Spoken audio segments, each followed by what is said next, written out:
Ay.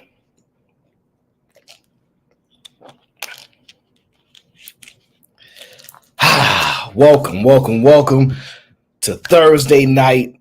It is the Eat a Man Takeover Show. Y'all know how we do. And it's time to get to work. It's time to get to work. I know the lovely people are tired, but it's work time. Eat a Man, you ready? Yeah, I can't hear him, but he'll let me know when he's ready. All right, so first things first, we must acknowledge the sponsor of the show. Last show, it was none other than Big Bad Bull himself, one of the generals in the GBG. So shout out to Big Bad Bull. Gang.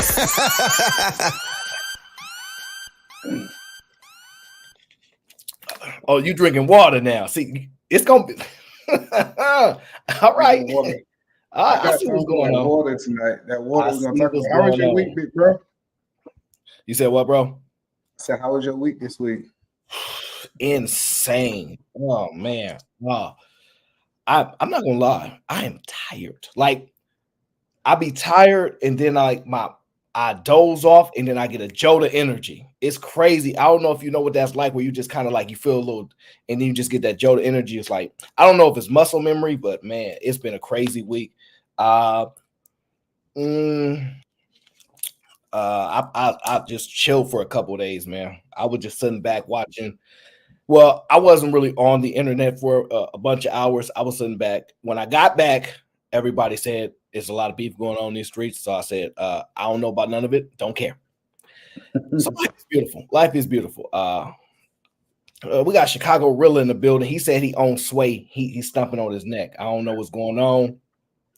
I don't know what Sway done done, but I don't know. Listen, Sway, stop causing trouble, okay? The OGs, they got the game. Yeah. How you doing? Everything good on your side? I'm doing good, man. Shout out to my girl Rob B. Happy birthday. It's her birthday today. Make sure y'all send her some love. You know what? Rob B, I stopped by for a minute. Happy birthday, Rob B. I stopped by for a minute. My hands are tied throughout most of the day, so I'm unable to get to everybody. But yes, we love Raw B over here. She is part of the family over here. So shout out to Raw B. Happy birthday. I hope you enjoying yourself. Get off the internet, stay off the internet, and have a little fun. So it is what it is. That's my homie. She definitely. But I think it's gonna be a good show, man. You know, I had to go back to what always worked for me, the nice bald head. I ain't gonna lie. I hope Fatty come on the show just to turn that.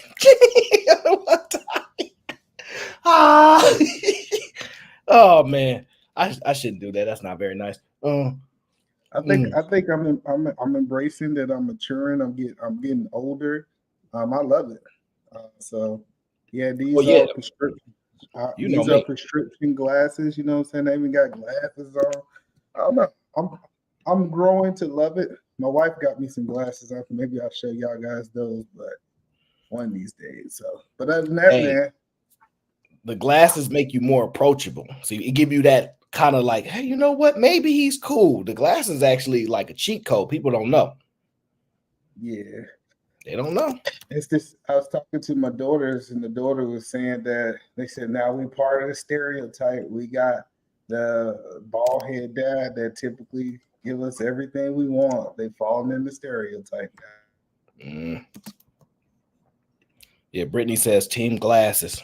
Did you get that email from Brittany? She emailed me? She always sends out emails. It's an email thing with her. I don't know what's going on. No, she never sent me no email. I guess I didn't make the email friend list. Yeah, it'd be like that sometimes. I'm not worthy enough to be part of the Turtle Club.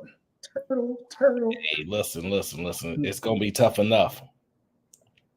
I'm gonna just tell you like that, man. But spirits are high. I got some water. Listen, I gotta say, I tried some like different type of water. That stuff was a no-go. Trash. I'm angry. I'm angry because I love water, and I'm not too picky, but that water was not it. It was not it. They tampered with it too much. I really like Fiji water. I know a lot of people not on Fiji water. They don't like it. They feel like Who it's too owns expensive. Fiji water? Is that Pepsi? Let me look it up. Hold on. I think so. I think they own one of these places. Let me see here. Fiji water. Who owns that company? They say spring water is the best water. Oh no, it's owned by the Wonderful Company. The Wonderful Company. That's what I thought it was. It's a Canadian background. Yeah. So I like Fiji water, but today, you know what I'm saying, I'm drinking some of the Kroger brand, or the what they call it, the what you call it brand. We done ran down with all the good stuff at my house. So oh yes, that's right, Dasani, you're right. Pepsi is in like the restaurant type of establishments and that kind of stuff. You're right.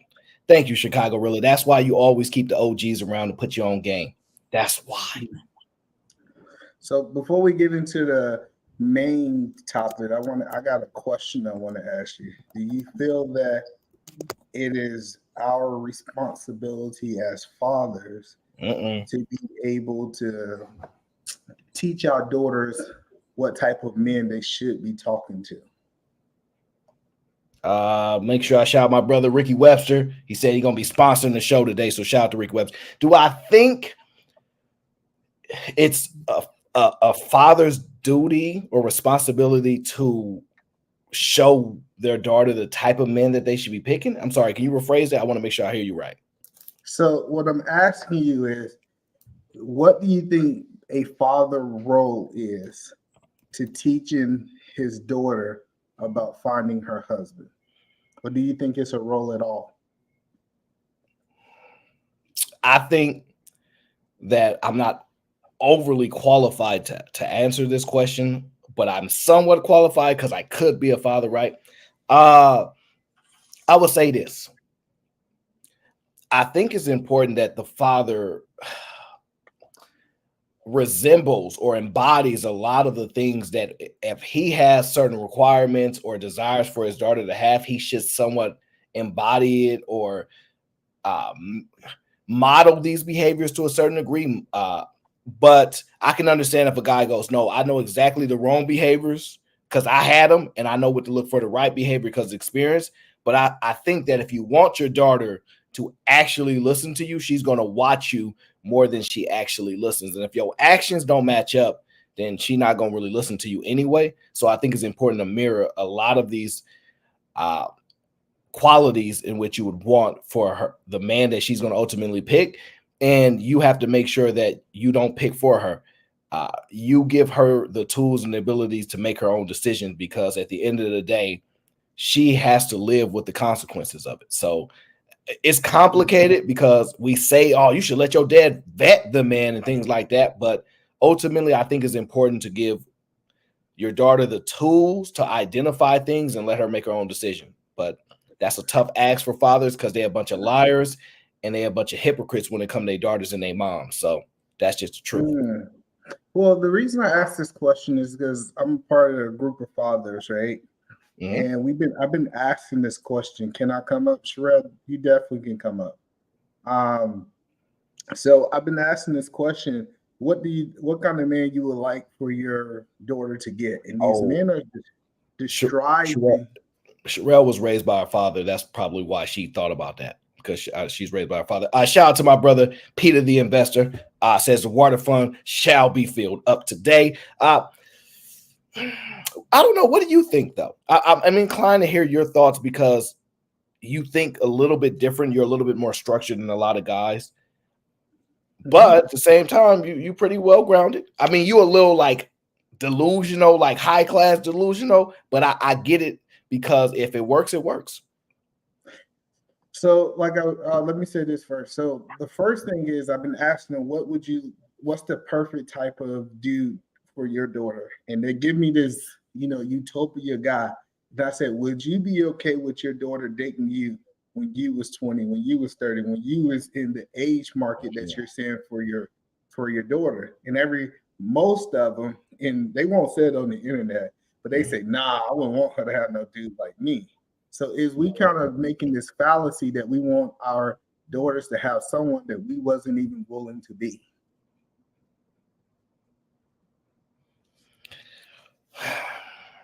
So you kind of agree with me to a certain degree. You need to model the behaviors and kind of be the man that you would want your daughter to have, type of thing.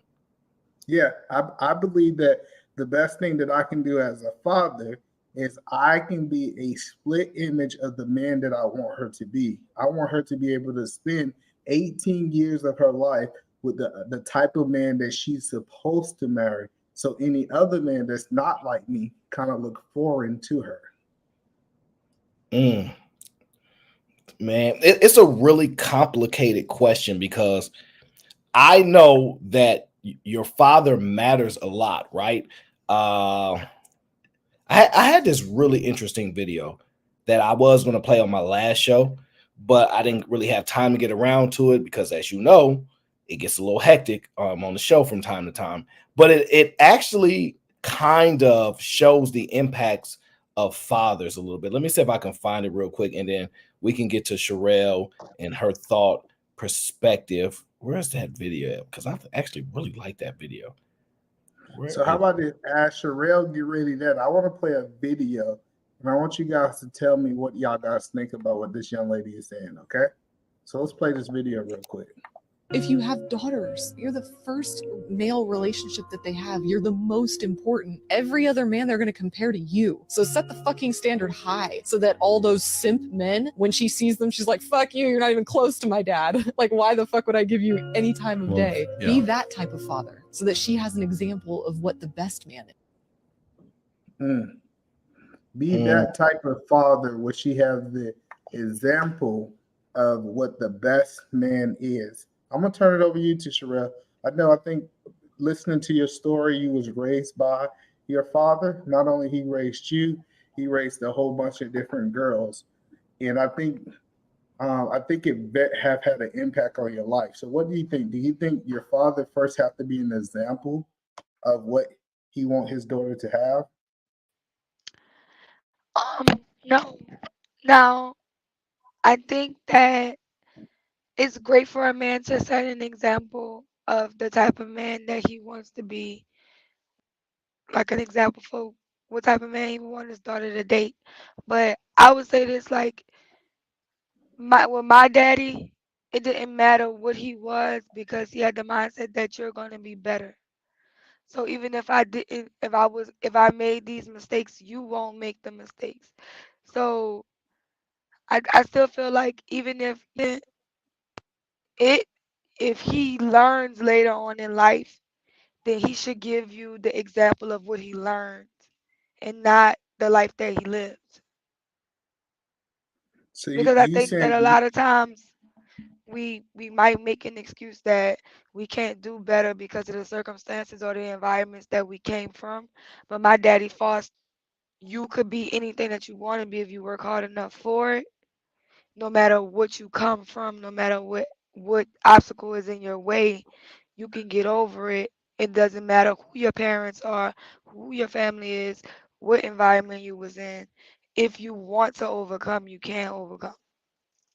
so? Let me ask you this question: uh, based off your friend groups, do you believe the ones who fathers actually live the lifestyle of what he want his daughter to be with? I don't know if you have any friends. Do they have a bigger impact than the ones that maybe don't?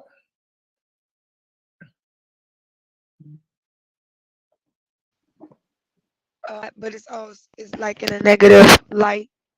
Majority of women who dads was kind of like more like into the street life. They're into. I think all women are kind of like into who their dad is, right? Like if they had a present father. So like if I see the guys who was in the streets, the fathers who was in the streets are usually with street guys or whatever.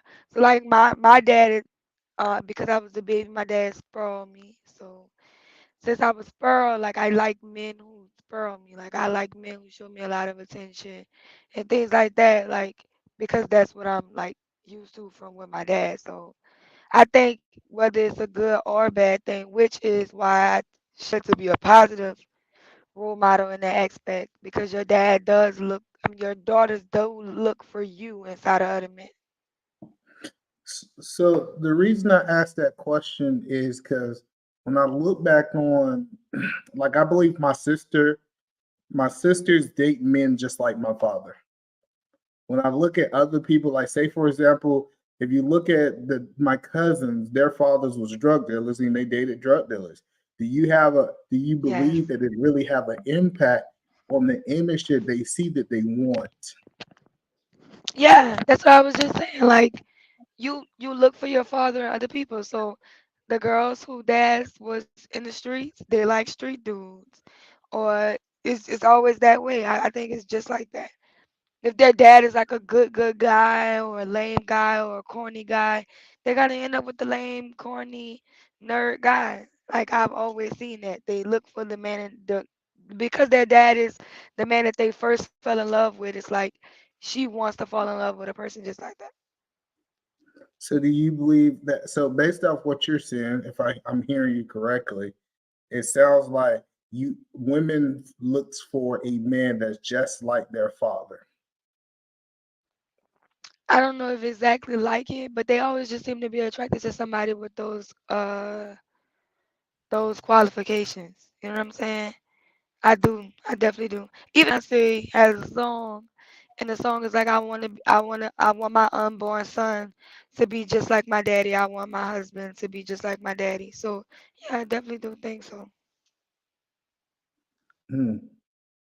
So Aaron, let me ask you another question. Well, All right. before we jump to that question, shout out to Uncle Logic. I guess he all around the world, but he said I'm gonna stop by and see what's going on. So we appreciate you, Uncle. He says support the new conversations. The world don't revolve around DNP. Yeah, come on now, Uncle. Oh, stop lying. You know it revolves around. Stop it. He know what he doing. He know what he doing in Germany, working.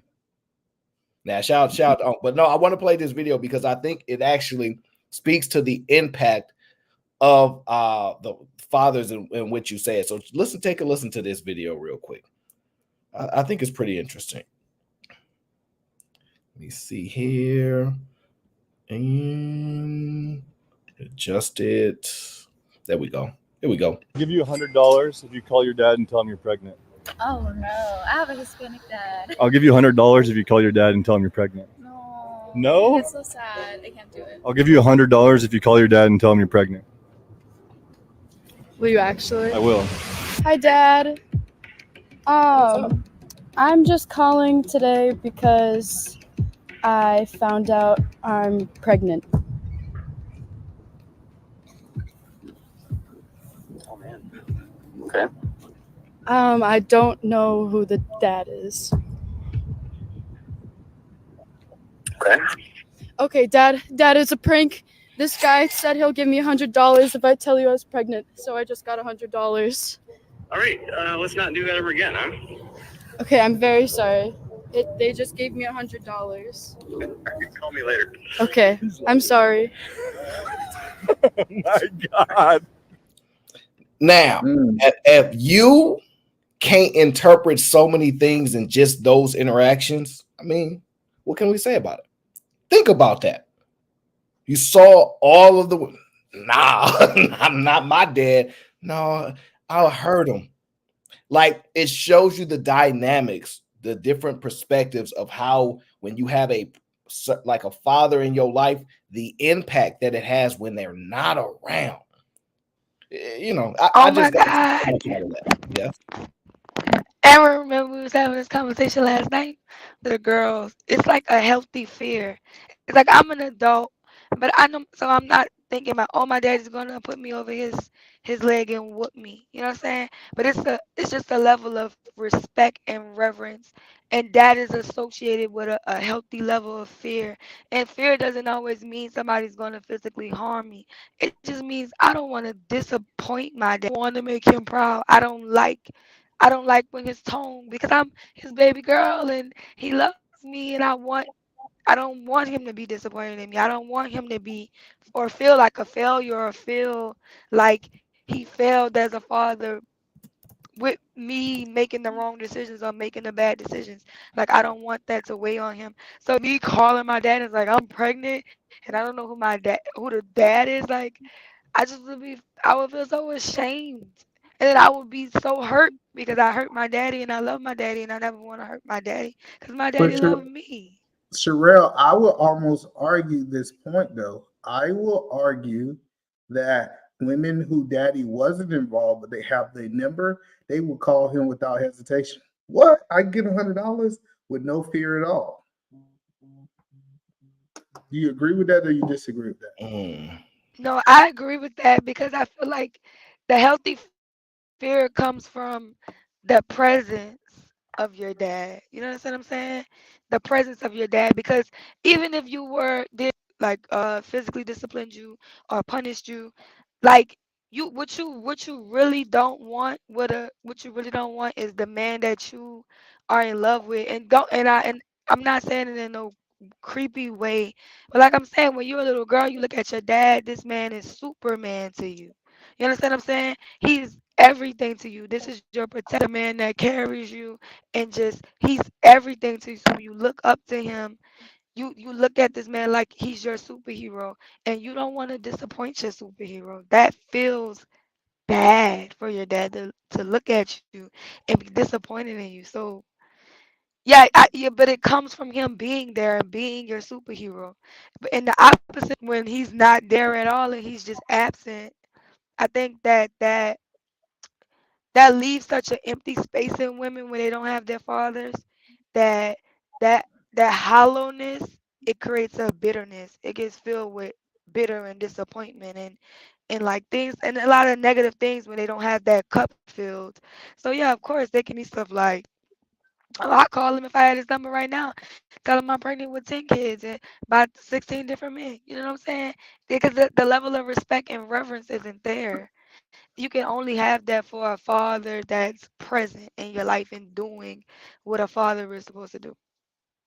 See, and the reason that I wanted to talk about that because my 2-year-old, she was going in. So I was at work. I called my wife and I was like, "What's wrong with this child?" She going in. I came home, and when I came home, it almost felt like the energy just changed in the whole room, right? And she came over, she hugged me, and she literally laid down and went to sleep. Like, and I just started to realize the impact that a father has in a household. And I get that we believe that we can divide these households and you can stay over there, he can stay over there. And as long as you see your kids every other week or you just see them on the weekend, it's still gonna have the same effect on kids. But I'm just seeing that it's so much more that a father brings to a household outside of money. I think we have tried to minimize it down to just money, but it's so much bigger than that. Yes, because like your dad is literally the person who does so much for you, right?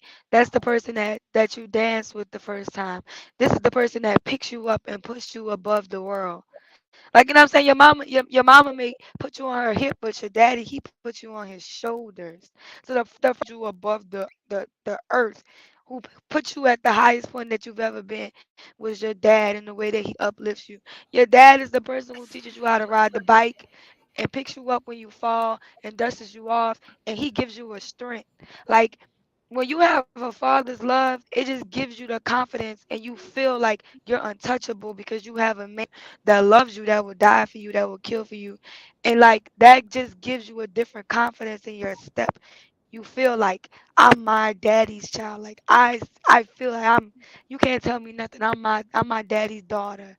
Like what? Are you crazy? So it's like, yeah, you definitely it's a different energy.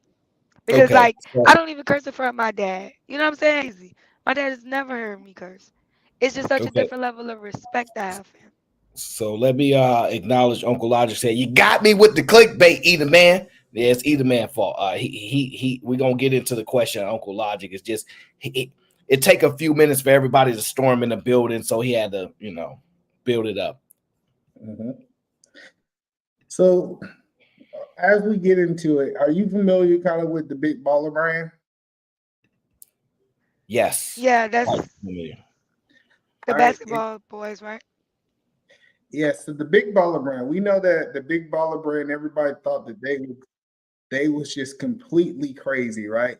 This was some insane because I noticed when a father can see things that other people can't see, he's typically labeled as crazy, insane, and they give him a lot of different names, right? So my question that I'm asking, do y'all believe that Lamar went overboard with his children, or do you believe that he did exactly what his boys needed? Mm. Mm. I believe he's a phenomenal dad, personally. I think that he has some marketing skills. I think he has a level of likability. I think he's a very confident man. I believe that he really, really loves his family. He loved them kids. You can't tell that man nothing about his family. And he was just so right. Anybody that understands, he was just really right about a lot of stuff. And I think he was 100% correct in a lot of the actions that he was operating with. Execution doesn't necessarily mean the same thing as that, but I think he's 100% correct. Well, so I think what he showed was an example if you plan your kids. He said, I chose my wife that was a certain height to be able to get the type of results that I wanted for my kids, right? So my question that I'm asking is, we have a man that's planning the kids, he's planning it, when he putting certain things into play, do you believe that kids, that parents have a plan, have a better chance than oops babies? Definitely. He do you know how like 1 in a million chance this man gets uns to that level of basketball height? Like most people not gonna even touch the NBA. He got all of his sons to professional basketball. That is like such a big deal. And I definitely think like when you have a plan and you already have the tools set, it's so much time. It's not enough. When you don't have a plan, you have so many different fillers that you have to fill with children and come up with this and come up with that. But when you have a strategic plan, it's like we don't have no time to waste. Y'all gonna be dribbling balls the moment y'all start walking. Y'all gonna be running miles, running track, conditioning, conditioning, conditioning. We gonna get you there. And like it showed the results show when that's what you put your energy into and that's what you invest your time into. This is the results that you get. I think it's almost 100% guaranteed when you play. I shouldn't say 100%. I think it's a high 90 percentile that those kids will typically be in a better environment. That doesn't mean they'll be more successful. I don't want to confuse that, right? But I think they'll be in a better environment when you have a dad that goes, I want these kids with you. And she goes, me too, as opposed to, all right, we're going to figure it out type of atmosphere. So I wholeheartedly believe it changes a whole lot of dynamics when children are desired. To me, it does not necessarily guarantee as far as success rates better because it's hard to quantify that most of the time. We confuse statistic with two parents in the household as opposed to the if they wanted those kids is not, we can't really quantify it.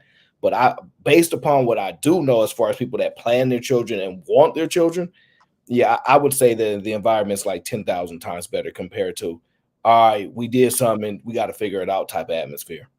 Well, one thing that I loved about LaMelo Ball, right? So LaMelo Ball, one thing that he said that I thought that really kind of stuck out to me is they said, hey, LaMelo's the youngest brother, by the way. They said, hey, when you played LeBron for the first time, you didn't have that feeling that you was playing someone like someone great that you idol. And he said, I didn't idol LeBron growing up. My hero was my dad. I just look at him as another basketball player. That's why I dropped the triple double on him. And I just understood the mindset. I think so many people don't understand the mindset when your kids can look at you as the hero and they don't have to go to a rapper, they don't have to go to a superstar.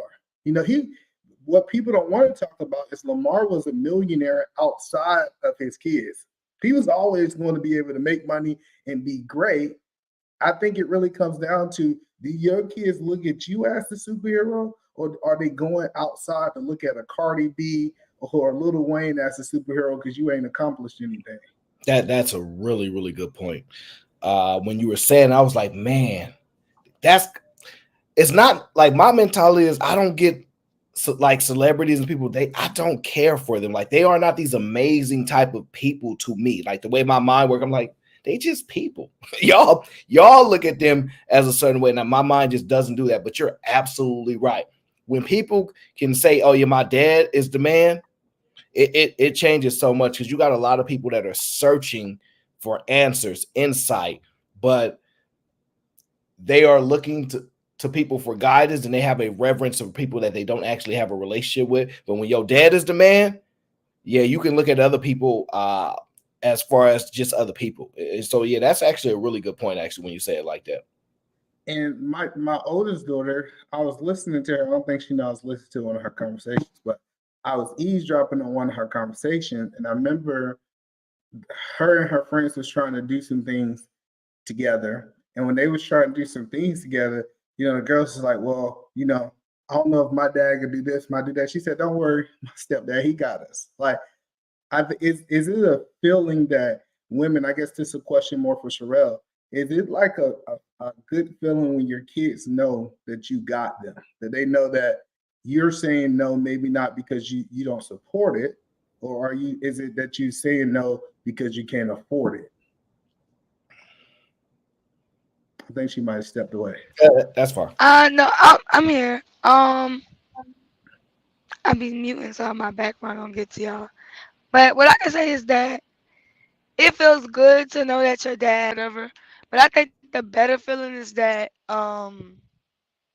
like even when your parents don't have if it to give you, you know that your parent is giving you all that he has. You understand what I'm saying? Like if your daddy had $1 million, you have $1 million. I think that like dads are like that. So with their kids, is that they'll deplete themselves for their kids, right? Mm-hmm. So it's not even just the fact that I'm confident that my dad has it. I'm confident that my dad's gonna give it to me. You understand what I'm saying? That he's willing to give everything that he has and do everything that it takes to ensure the success of me. That's where the confidence comes the most is that this man really has my back. This man really has my best interest at heart. And that's Mm-hmm. what we like, cause your dad, he also provides order and structure, right?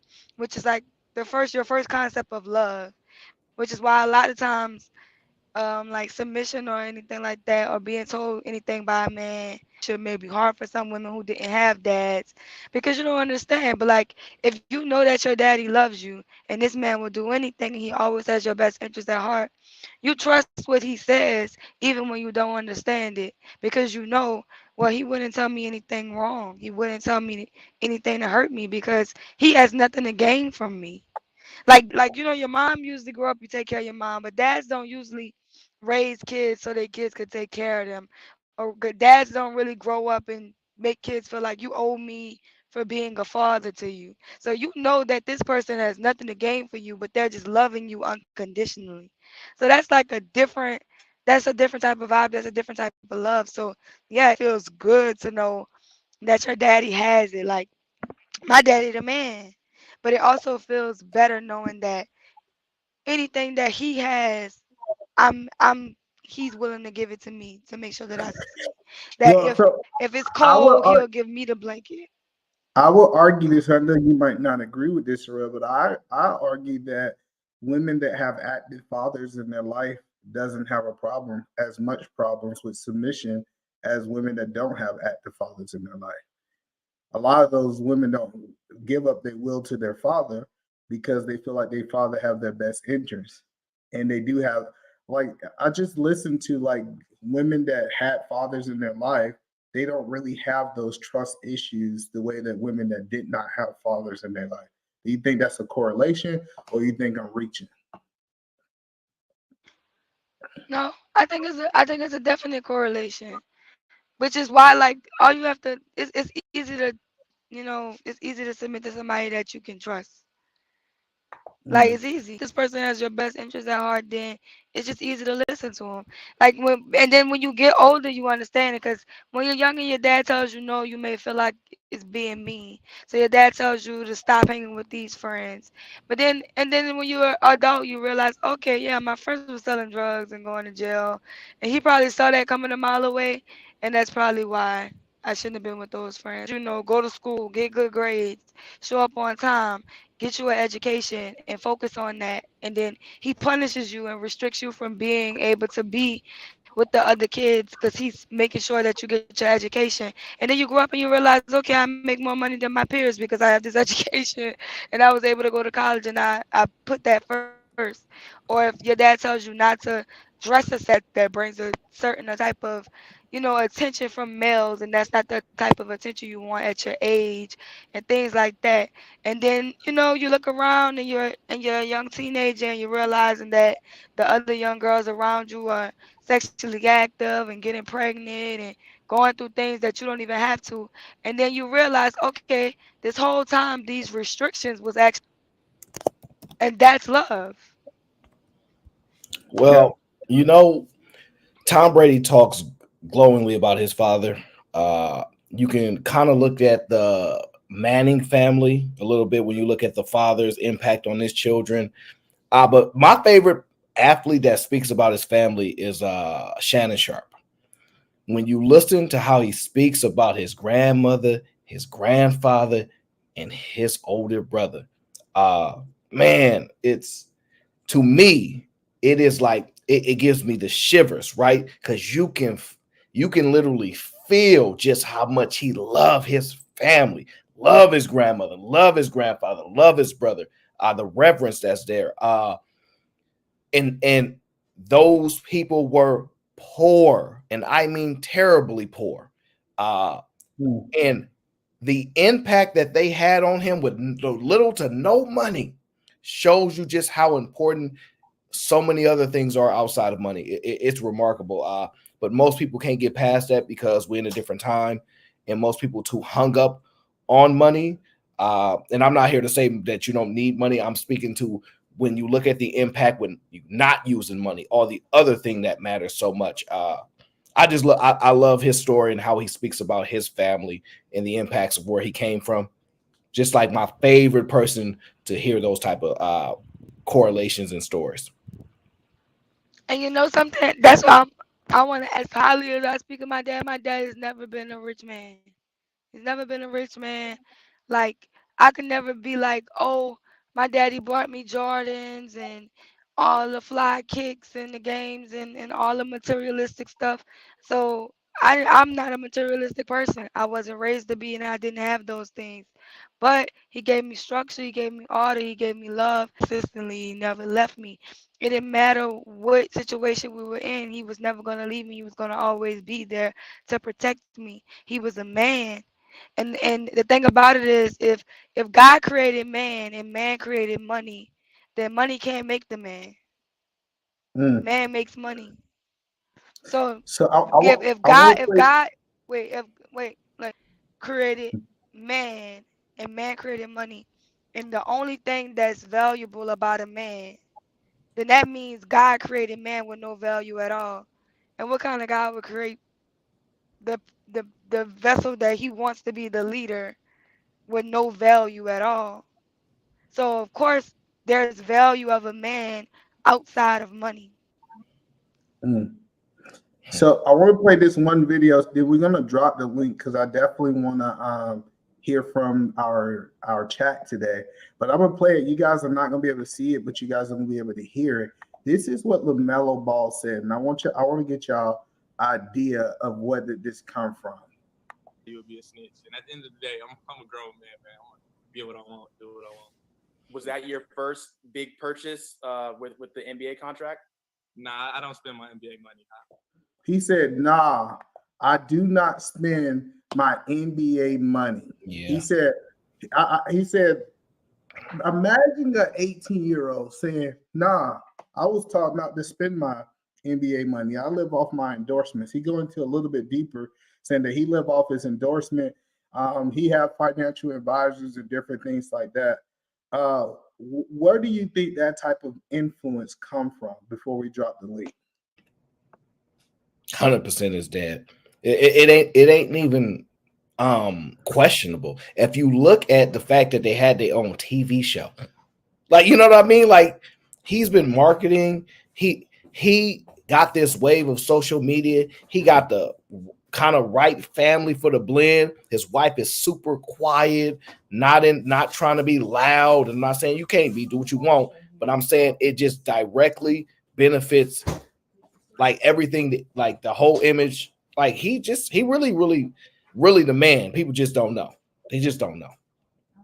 So, and I think that's what I like. It's not even about like making money, but it's certain things as a parent we supposed to figure out so our kids don't have to figure out. One of the biggest things that I wanted to understand about investing is so that I can pass the knowledge. Like me and my kids, we have these conversations where we balance the books. We play these different games like the Rat Trap by Robert Kiyosaki that have like financial seats and different things like this. It's because I was supposed to be the first one that had to go somewhere to get this knowledge. It's my responsibility to make sure that they get this knowledge in my house. And I think so many people miss that. They think, raising kids is just about feeding them, making sure that they're in the perfect environment. I tell people when you go to the grave, what you leave in your kid's mind is more important than any amount of money that you can actually leave to them. So 100% I wanted to talk about that because I think it's a lot of fathers that are doing some great things and they're impacting their kids in such a major way, but they get swept under the rug because we talk about the pookies. We feel like all the men in the community is operating in that, and I think that it's not even close to being true, to be honest. So we just dropped the link. If you guys want to join the conversation, we definitely open for people to actually come up. Our goal is to be able to be dynamic because I really want to talk about what Kyrie Irving is doing. But the one thing that I want to tell y'all, please, let's have a cordial conversation. Let's get to a point where we're listening to what the person is saying, and we're not just trying to overtalk people just to prove a point, if that makes sense, okay? So any of y'all guys kind of tracking what happened with Kyrie Irving, or y'all have no idea what he's saying? I don't really pay too much attention to athletes like that. But when it comes down to the business side, why not? Why not a little bit? We know he got dropped from his original endorsement deal because he said some things he shouldn't have said, or he should have, his choice. And, he's had to readjust his game plan when it comes to generate money. He is very controversial on the sense of how smart people think he is or how ignorant, whatever the case is. But I like to watch it play out. So I'm not fully up to date on whatever you're going to talk about because I don't know what they didn't talk about, but Well, first thing I'm going to say is him speaking out about what he spoke about. I think it was the best thing that happened to him. See, it's different when you're getting out of high school, right? When I'm getting out of high school, I ain't got no money. And this is why Nike, Adidas, Reeboks now are trying to approach these people in high school or right in college because they understand that this is the brokest they're going to be. I know that sounds crazy, but that is the most desperate that person is going to be is right when they get out of college. Now, when it comes down to let me be in the league for 10 years, let me be in the league for 20 years, my checking and savings account look totally different. I don't have to bend to your will as much as I would have to bend to your will before I got that small rookie contract, different things like that. So do you think that they're more vulnerable coming out of college? Because you got to remember, he done had this contract. He done made money off Nike. Then Nike dropped him. I think he was in a good position for that to happen. Because what do you think, Aaron?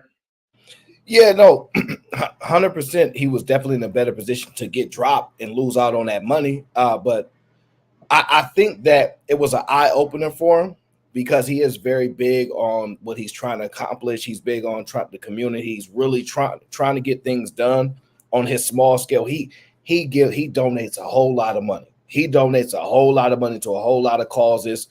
He paid for a whole lot of people in a lot of situations. I think that it's one of those situations. You just gotta take that experience and navigate it better and go, okay, now that I know that this can happen, I can do this. So it's just kind of contingent upon that. But I think definitely better than being 19, 20 coming out of college. Yeah, that wouldn't have been a good situation for that to happen. It happened much later where he already had signed $80 million deals, $100 million deals, whatever case. So he been had money. So it wasn't as impactful as it could have been. So the narrative is this right here. This is what I'm hearing.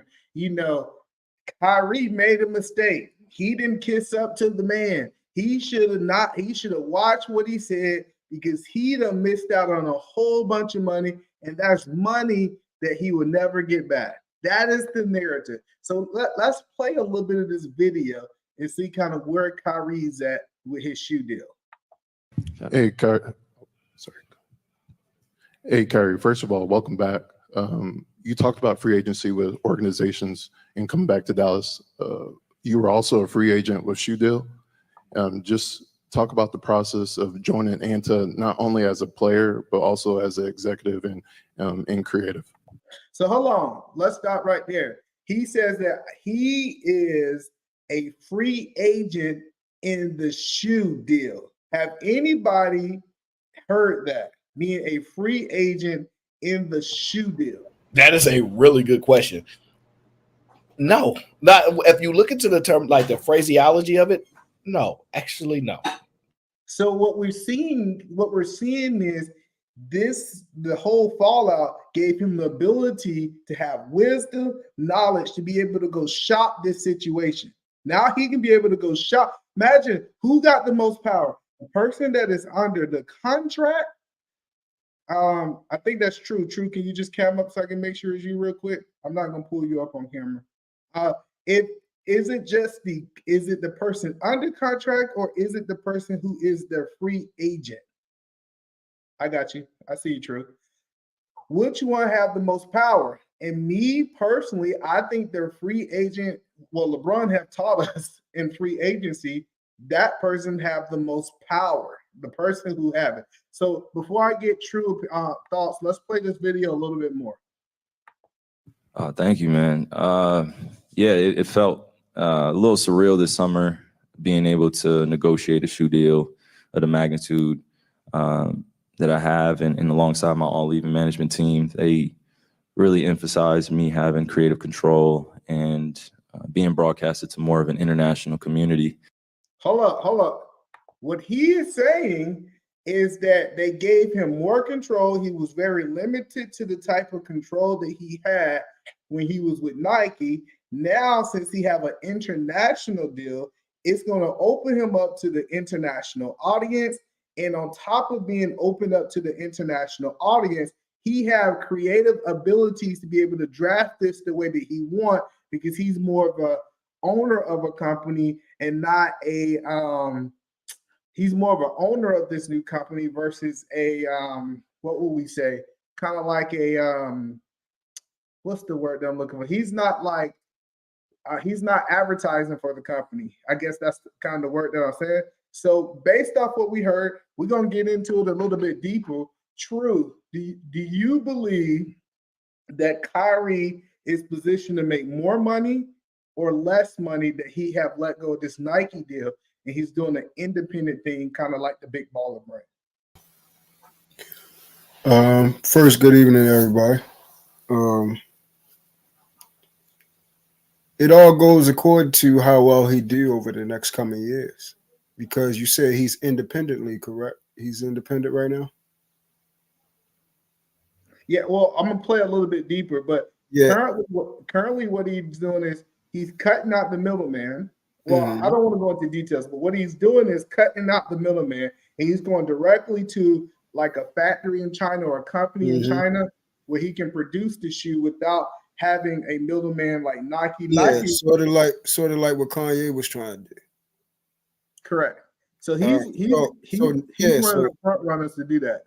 Right. So basically, it's like this: when everything is on your back, now it's up to you to be able to sell that product.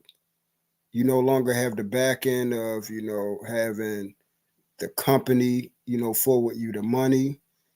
just in case there's other stipulations come into factors, is solely upon you. So you said, you asked me, is he in place to earn more money? The way the world is set up, I wouldn't suggest it.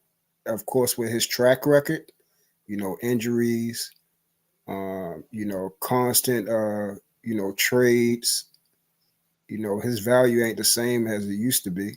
So no, I think he probably would have been made, when we're talking about longevity, if he would have stayed with Nike, he would have been in a more better option. That's an interesting take because I disagree. Let's play a little bit more of the video, and then we're going to have a little back and forth about it. And having, direction in that, and being able to come to the table and discuss that with the executives over there. There definitely is a language barrier. There are definitely things to be aware of politically. But also, I think the importance for me was being able to put clothes on my family's back, putting clothes on my community's back, putting shoes on their feet, and being able to make a bigger impact with my platform after basketball. I have less years playing than I do more years playing. I'm aware of that. So based off what you're saying, he's getting a bigger piece of the pie, because let's just say with Nike, he was getting 1%. The number could be different, right? But he was getting 1%. Imagine he's in a situation where he's getting 50% of royalties of every shoe that is sold, right? Your argument is that this is kind of like I don't want to say a danger to him, but the problem that he might run into today is that he might get hurt, or he might do this and he might do that. Do you believe him taking a bigger part of the profit share is going to put him in a better situation? Again, and he just shared something else. The communication factor between parties. Again, with certain companies, they have people in place for that very thing. Now he has to directly do these things. Now it's a lot more, problematic things that can occur with these type of situations, man. It's not just cut and dry. First thing, a lot of people, with us, we ignorantly think, okay, mathematically, like you said, 1% to 50%. We just think, oh yeah, of course. But then we're not thinking about the nuances that come with business, and especially dealing with people overseas and the things that they look forward to when you're making certain promises. Well, let me see if I understand. Do you have any specifics on this deal? Is it an ownership deal? Is it just more of the profit sharing? I don't know the specifics of his deal, because if he has ownership, that changes the game. Correct. So he have he have control of like a royalty, so royalty on food, and he have an ownership deal. So the problem that he's going to be able to do is he's going to have the power to sign. Well, I don't want to tell the video, but okay, I got you. Go ahead, play it, because I see you want to get to it. Let's play enough of the video that we answer all those questions real quick. Let's get into it a little bit deeper. But I think the fun part is being able to jump into that entrepreneurial lane and prepare myself for life after basketball my way. So this is just a step in that direction, that process. And it's been amazing to see the attention that it's getting. But my focus right now is just building the best team at Anta, making sure our designs and our technology match what we're saying, and making sure the production and distribution also matches what we're saying. So it's a new business here in America. I wish for the amazing. So what he was saying in that is that he is owner. I thought he was going to cover it in that next couple seconds. He didn't really cover that he also have the ownership too.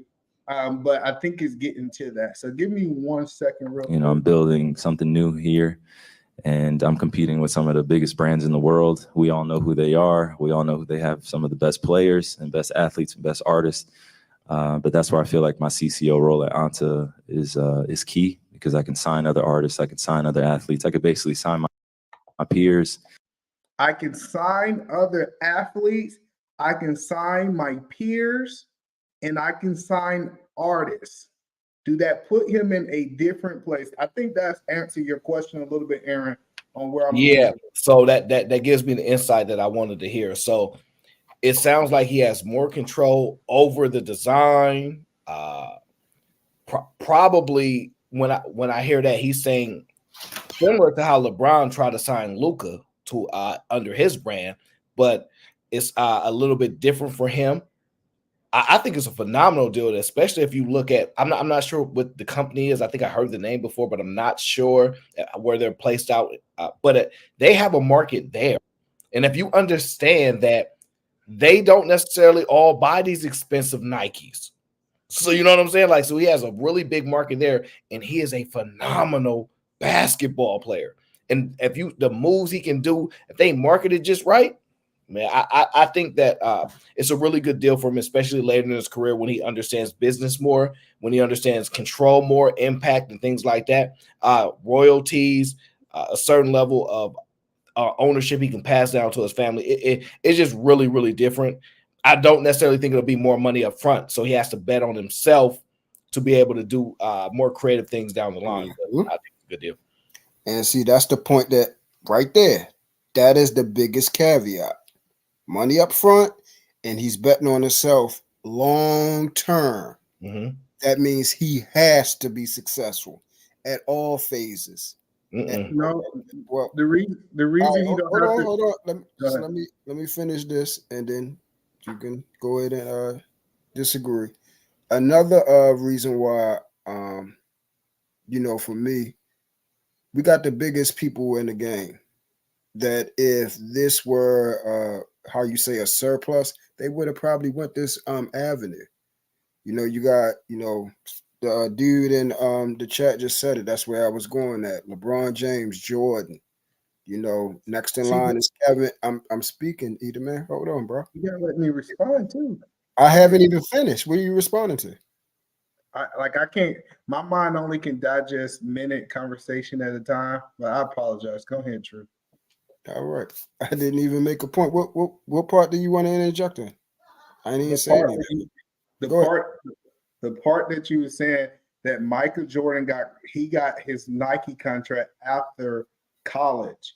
I didn't say nothing about Michael Jordan about his Nike contract after college. You don't know where I was going at. All right, go ahead and finish, and then I'll make that same point when you finish. So I'm saying the biggest three players in the game that's going towards, like we already talking about, the Billy. If they were, going, how you say, independent, everybody is in this lane of control, having basically their staple over their lives, over what they support, over their brand, the shoe game, the clothing, all these type of things.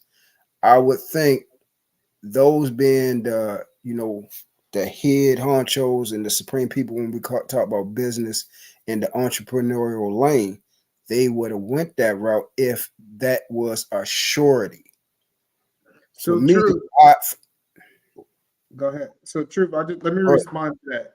It's somebody who got to come along to break the trend of what is normal. And what we saw is Michael Jordan came and broke that trend. Nobody got a share of their shoe before Michael Jordan. What you do is you just get a certain amount of check, and you never got a profit share. So Michael Jordan was the first person, because you got to remember, Nike was not the company that they were when they took a chance on Jordan. He was the first one to kind of get ownership of the profit revenue. So it got to be someone in this generation to be able to change up the game, just like Michael Jordan changed up the game, True. But I'll let you continue. No, go ahead, continue.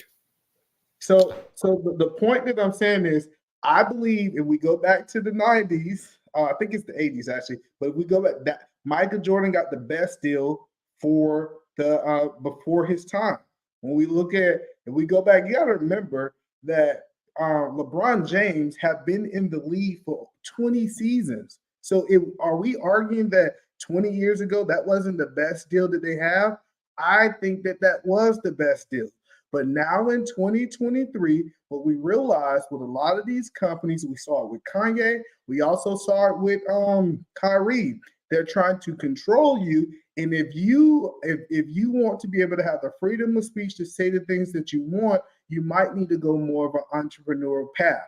So I want to get Chicago real in there, because I think he's definitely got his boots on the ground, and I think he's definitely connected to kind of understand the situation. So, Chicago Rilla, what do you kind of think about, what we're seeing in the conversation so far about Kyrie going over and starting a new trend? Because I think the part that really stuck out to me in this video was being able to go and sign other people that was his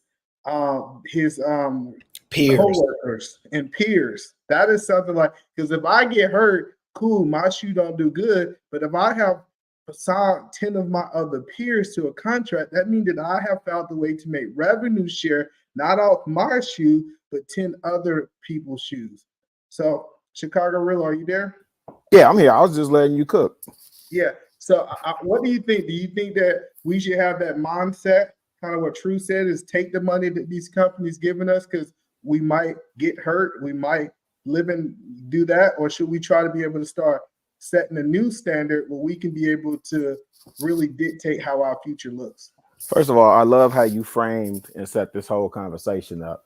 LeVar Ball is a genius, full stop, period. I agree. Hit full stop. Yeah, Kyrie Irving should be doing exactly what he's doing. He's betting on himself. And this all is a make or break on his back. There are a ton of things for him to consider, though, because the shoe game is it's a different beast. It's a different beast. Like I put in the chat, LaMelo is signed with Puma of all companies, and he's killing it. Why? Because he resonates with these shorties. It's still about these shorties. So I don't know how many of these shorties are looking at Kyrie like how they used to look at him. He still got to be a likable personality. But even with all that said, I agree with you 1000% just on the premise of him betting on himself. That's exactly what he's supposed to do. All the knowledge and really just real quick to touch on the LeBron piece. LeBron got 90 million from Phil Knight before he even touched the basketball. Before he even finished walking across the stage. Correct. He signed for 90 mil. So you'll still have those people, where that's it works for them. Like that type of deal will work for them. But I like what Kyrie is doing. I think Big Baller Brand was just a wee bit ahead of its time. And I think people need to really kind of extract the lessons from what Kanye was able to do with Adidas too. Right. Mm-hmm. He did. I know people say, oh, Sway did have the answers. He kind of still did. Kanye needed a partner to scale at the level that he did. Exactly. But I'll bring it home for Jerome. Ultimately, I agree with you 1000%. We do need disruptors. We do need game changers. We do all this whining, crying, and complaining about not owning nothing, about culture vultures, about people taking from us, and then not profit sharing with us. This is an opportunity for him to create his own and do his own thing. Now, I don't know how many shorties are going to be out here buying answers, right? But that's on him. I'm going to actually look into that company. I'm going to try to see if I can find some information on the financials about it. I want to say this.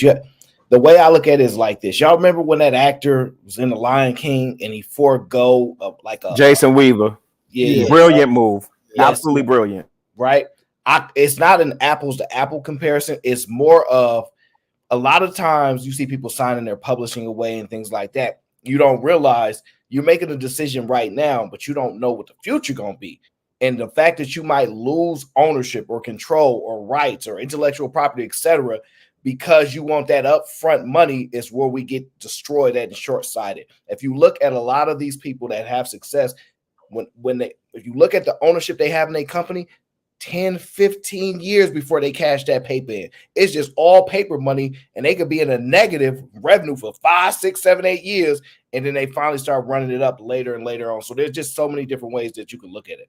But I looked into this company, and a lot of people looking at the American revenue and the type of money, but this company have actually made a lot of money with foreign money. So I believe if he could just capture the Chinese market, or he can capture markets out there, he'll be all right. If he never made $1 in the United States, but he was able to make money in China, he was able to make money in these other different places, I think that is what they see. People think that you have to make the money with Americans. No, the world is so big that I don't need American dollars. Well, E, hold on real quick. Let me add this. I'm a quick shooter, right? You have to understand this. I just am. It might be you might need to move 100,000 units, right, to recognize a certain profit with Nike. But with this deal, he might only need to move 5 shoes to match that same profit. You see what I'm saying? So there's a lot of different ways you can really review it and go, dang, even though I might not sell as many shoes, the money that I'm getting from selling less shoes is really impactful. So that's kind of how I look at it. That's exactly right, AO. So you brought up the example of the dude Jason. Who was he before he hit that the changing of his life? What does it matter? The actor? Yeah. What does it matter? Where was he at monetarily? I'm going to make my point. I'm asking. Let's assume he was 30K. Well, we don't know his financials, but we'll say he was on TV before. So we'll say he's throw a random number. Let's say he had about maybe 800,000 to $2-3 million. Okay. So we're talking about somebody betting on themselves. And basically he was in a situation where this is like, okay, I'm going to hit a home run versus Kyrie has already established himself at who he is. And the only way that this can be something for me where I'm looking at where he's at in his career, who he is, and that this is not safe versus somebody just starting out and I knock it out the park, I'm good. If this was early in his career and he was betting on himself, I would rock out with it. I'm just saying where he's at right now, who he is, his track record, everything like that, and then also the competitive nature, like Shawtown was saying about the other market with the shoe game. It ain't no easy thing out here. So here's the problem. Hold on 1 second, Mr. Research. Let's not get it clear. If he make not $1 from this shoe deal, he's good. He just signed a $126 million deal. About that. I'm strictly stand on the shoe thing. But what I'm saying is this is when you gamble. When you got guaranteed money somewhere else and you know that your bills are going to be taken care of, that's when I really want to bet on myself because I have an insurance. He had the NBA as an insurance that he's going to get $126 million guaranteed. So why wouldn't you invest in it to be able to gamble, to be able to might have $1 billion deal? But before you get back in there, True, let's get Mr. Research in there, and then we're going to go right back to you. Mr. Research? Hey, I appreciate it, man. I came here just to compete against either man because somebody got to go against him. But here's the thing, Mr. Top G. I'm gonna take what you're saying and what either man shared with you, and we're just gonna talk about it on the street level. I won't be long. So if somebody's doing dirt, what you're saying is because I'm new on the block and I'm just getting a couple of G's. I don't want to get fronted this money out at the port with a whole pallet full of that product because I could bet against myself and not be able to get it off. And what either man is saying, this is the perfect time for you to do that because you already have guaranteed money coming in from your homeboy, the NBA. And if something goes wrong with this pallet of product, all you're going to do is use your NBA money to pay back what you lost. So what either man is saying is that respectfully to us as black men, you're supposed to do the same thing that you do on the streets. You're supposed to take the risk to bubble up because that's your whole point for being out there. So your whole point for being in business, according to either man and myself, is to take risk. It's not to do safe moves. And let me get True, and then I'll respond after that. True, did you want to respond to that? All right, so nothing long. I just disagree. That's all. All right, and the good thing is people think that Kyrie Irving is actually the first person to actually do this, and that's not actually the case. The first person to actually in January 2022. Klay Thomas also did a 10-year deal, and they are getting upfront money from this company. It's not like this company don't have money. They got bonuses in royalties, and Klay Thompson is also with Antietam. So it's not like he's the only one doing this. Okay. Yeah, I think black men have to start understanding respectfully. We are supposed to be taking over industries, not just working for them. We're supposed to be taking over contracts, not just participating with them. There's something that Aaron said a couple of streams ago. I wasn't on, but I wanted to give him a public applause before I pass the mic. Aaron said, I am who I am, and I'm comfortable with it. At my mama house, I'm comfortable with it. You can't shame me. Do y'all know you can't defeat a man who thinks like that? You can't defeat a man in business who think like that. Aaron can go broke 3 times in his life and still come back, while somebody else who's been rich majority of their life is ready to put the gun in their mouth. You cannot defeat a black man who can't be shamed. You just can't. So with all that, either man is saying in this little part, we as black men, we got to be thinking business. We got to be thinking moves. We did it when we was on the block. Everything can't be about fist fights, insults, talking about eat a man's shirt, giggle, giggle, giggle. Everything can't be goofy. We're going to have to be strategic thinkers at some point in time. So I know Chicago really wanted to clear something up. I'm gonna let him do that, and I want to respond to what Mr. Research just said after Chicago Rilla. Just really quick, just the piece, and Aaron already set the table and was saying it's really kind of apples or oranges. But the thing that Jason Weaver did, if people don't understand, it wasn't him, it was his mom's.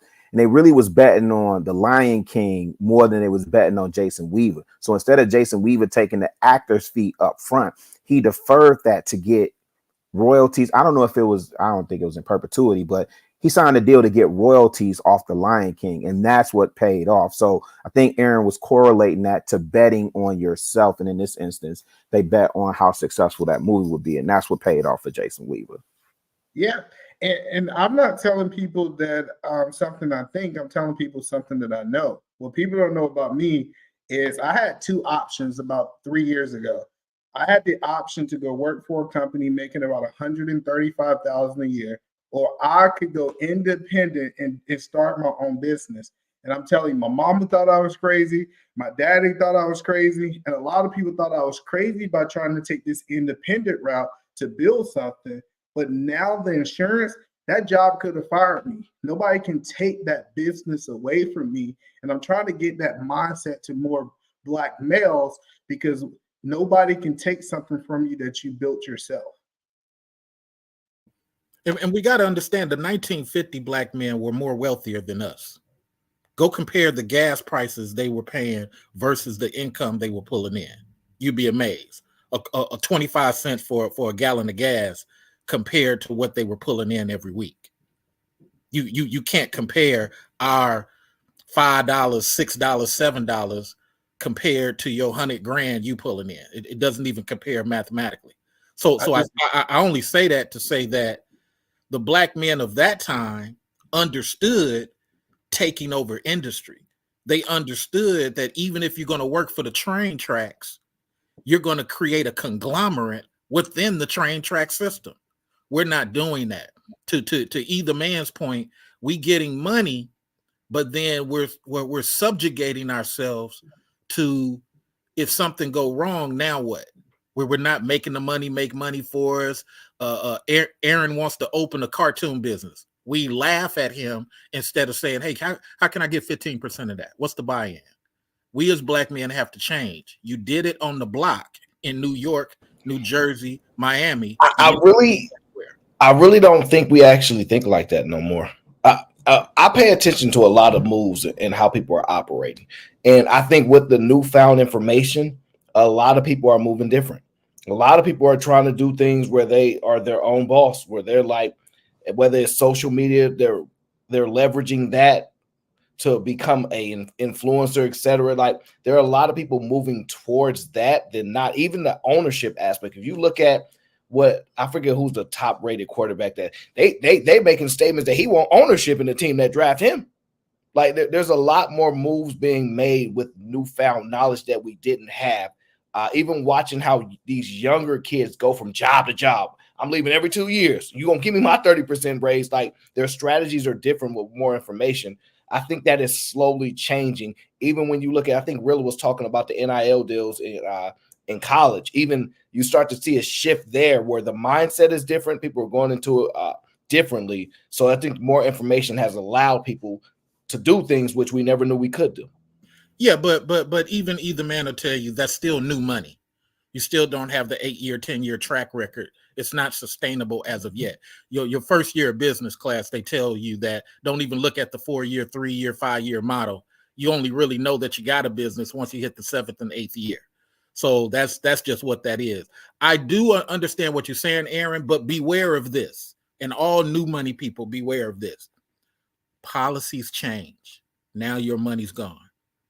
Culture change. Now your money gone. Just because you're making a great money, $250,000, this group from Turkey forms together like Voltron and takes you out of the avocado business here in the USA. Now all of a sudden you got a useless farm, but you was talking major-ish when you were the whatever king, the Nike king, so just beware. Well, let me just land it, Eda, man. Just beware. Even though you may have Aaron as an individual success story with his Adidas shoe business, doesn't mean that you won't run against another group that's forming like Voltron. It's hard as a businessman to be an independent person with a lot of money, and you're going against a group that has decided to take over your industry. No.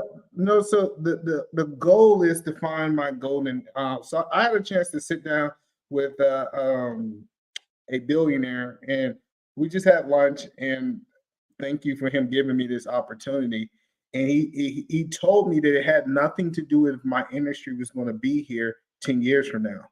What he told me is I need to make as much money as I possibly can, and I need to diverse that money out into things that can be able to make me money. So if my business goes away, I still have my money's working for me. So my first year making over 6 figures, I invested most of that money for the simple fact that I needed to have things like my Airbnb. That's something that brings in money regardless. And the more pots that you're in, the more chances of somebody knocking you off of your financial square is totally different. So I kind of get what you're saying, but we never supposed to have all our eggs in one basket. We're supposed to find our golden egg, our golden chicken or our golden cow that make us the most money, then diverse as quick as we possibly can. It's the golden goose, not a cow.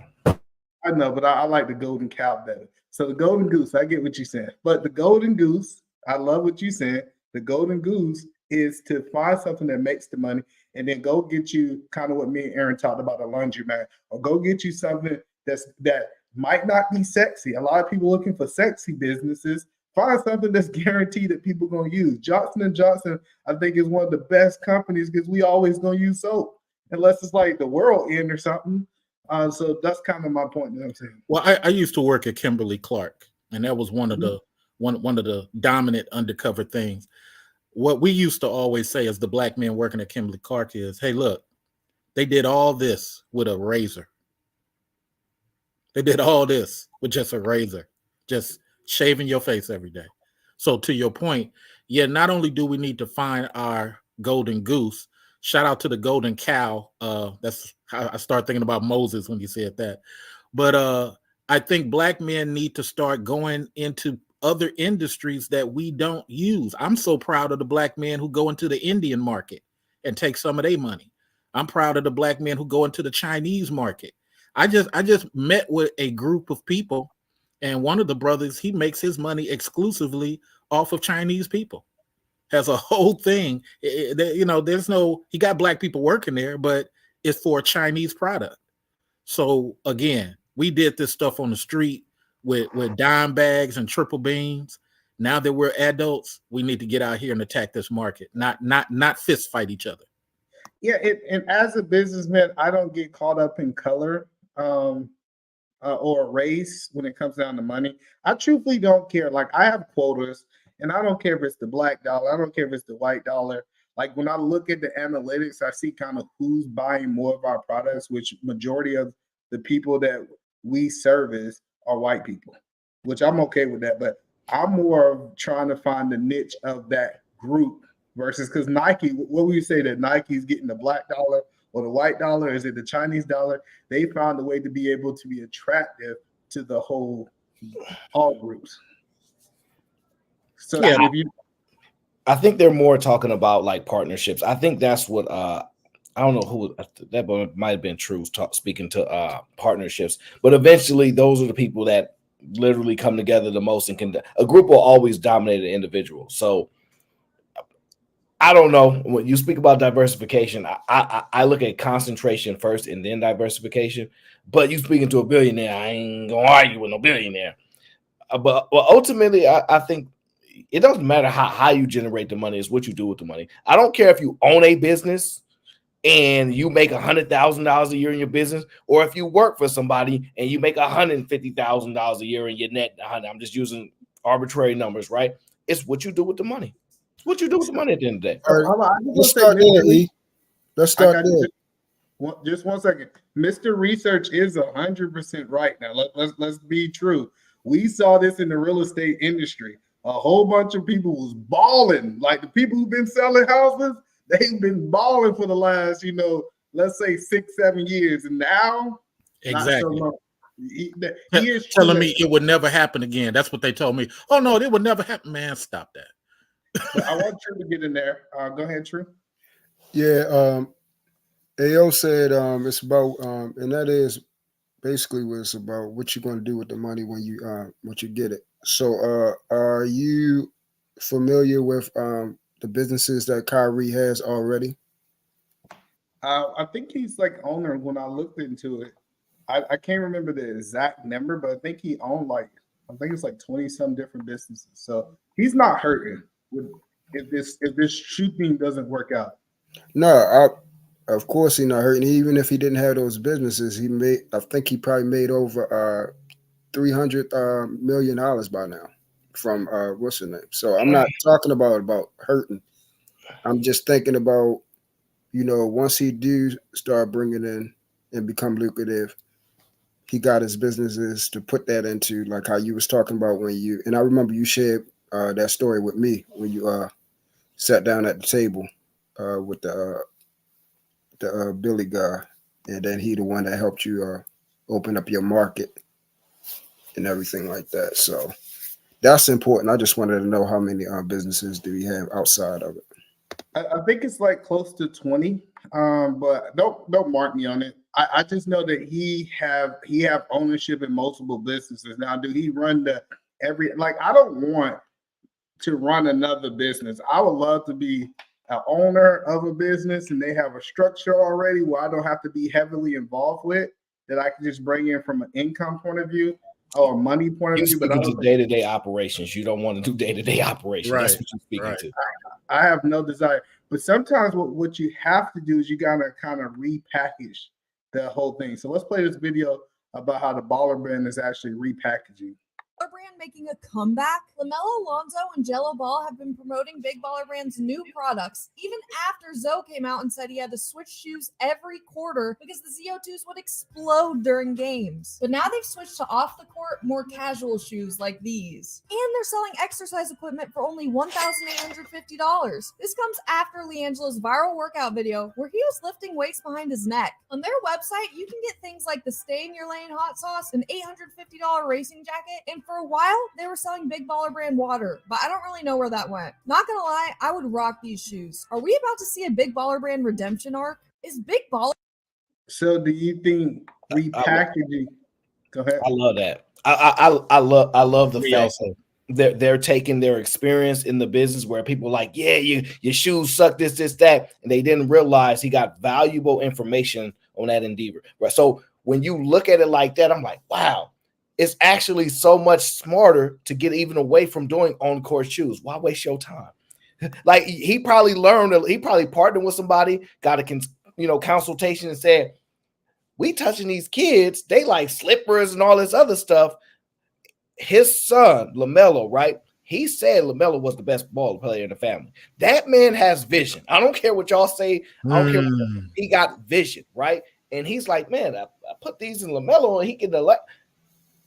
It's actually a phenomenal idea to get off the court. Actually, it's actually really it actually is, because that's what actually started expanding the Jordan brand, because we now turned it into an actual style now instead of just being on the court shoes. It gives them flexibility because now you can have those deals for on the court shoes and still have your own thing where you can have in a clause in the contract that I get to rock these shoes when I'm not on the court. That a lot of flexibility people aren't really looking at.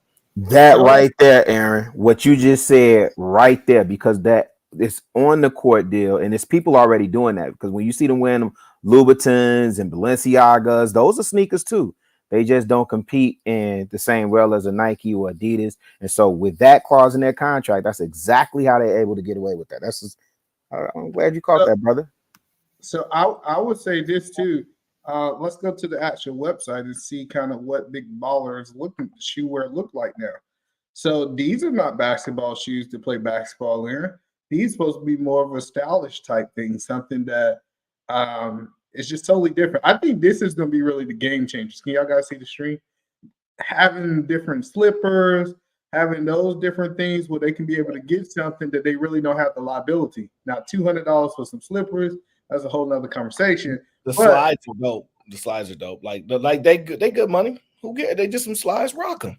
They're gonna go, especially after you're done working out or hooping. Those gonna go. Now this is the one thing. Hold on, let me go back to the main screen real quick. E. This is the one thing I do want to say, and this is the harder part. A lot.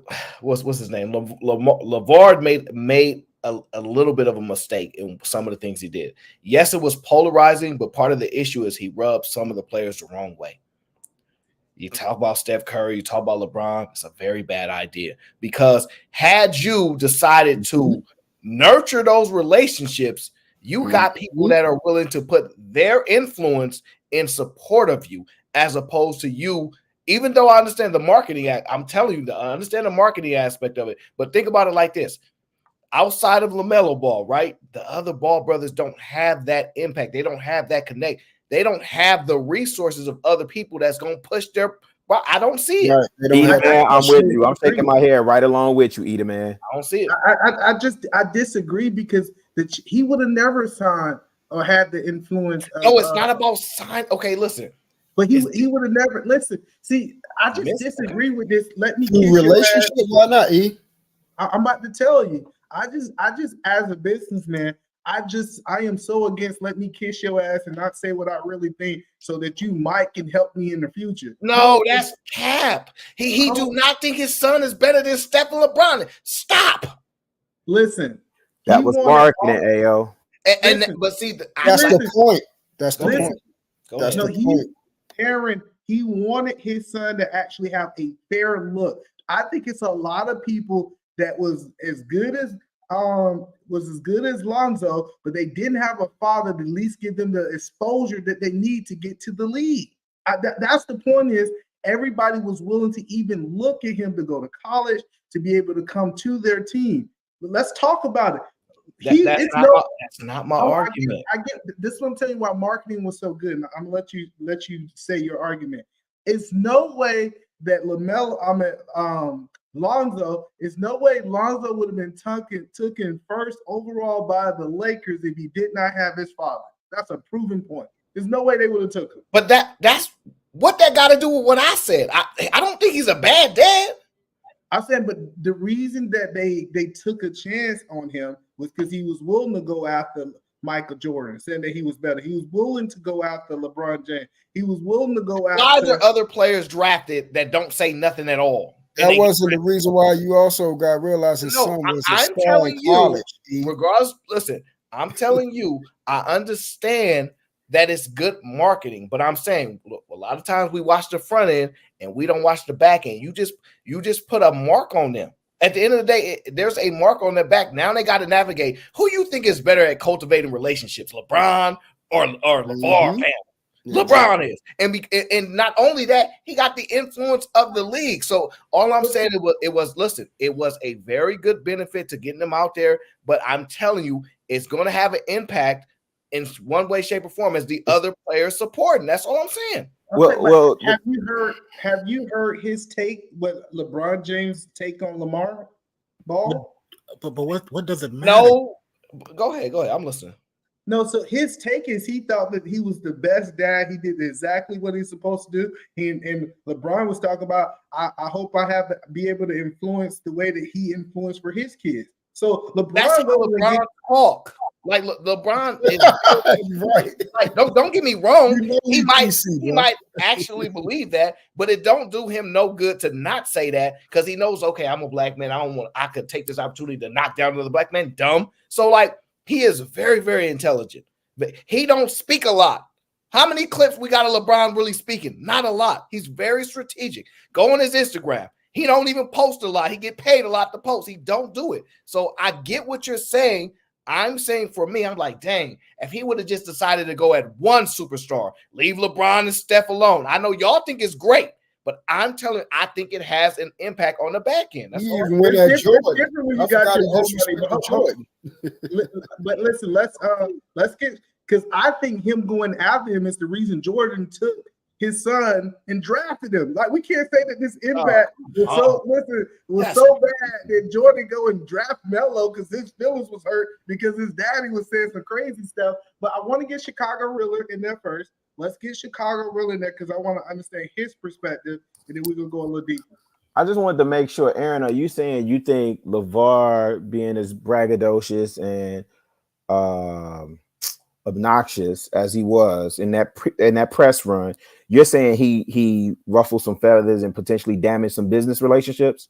Absolutely. I'm not saying that he care, and I'm not saying he should. What I'm noticing is when I look at people that cultivate relationships, right? I don't necessarily see that with him. Like, for example, I'm gonna say something, and I ain't trying to ruffle no feathers, but look at Dr. Umar. He don't have no solidified man around him.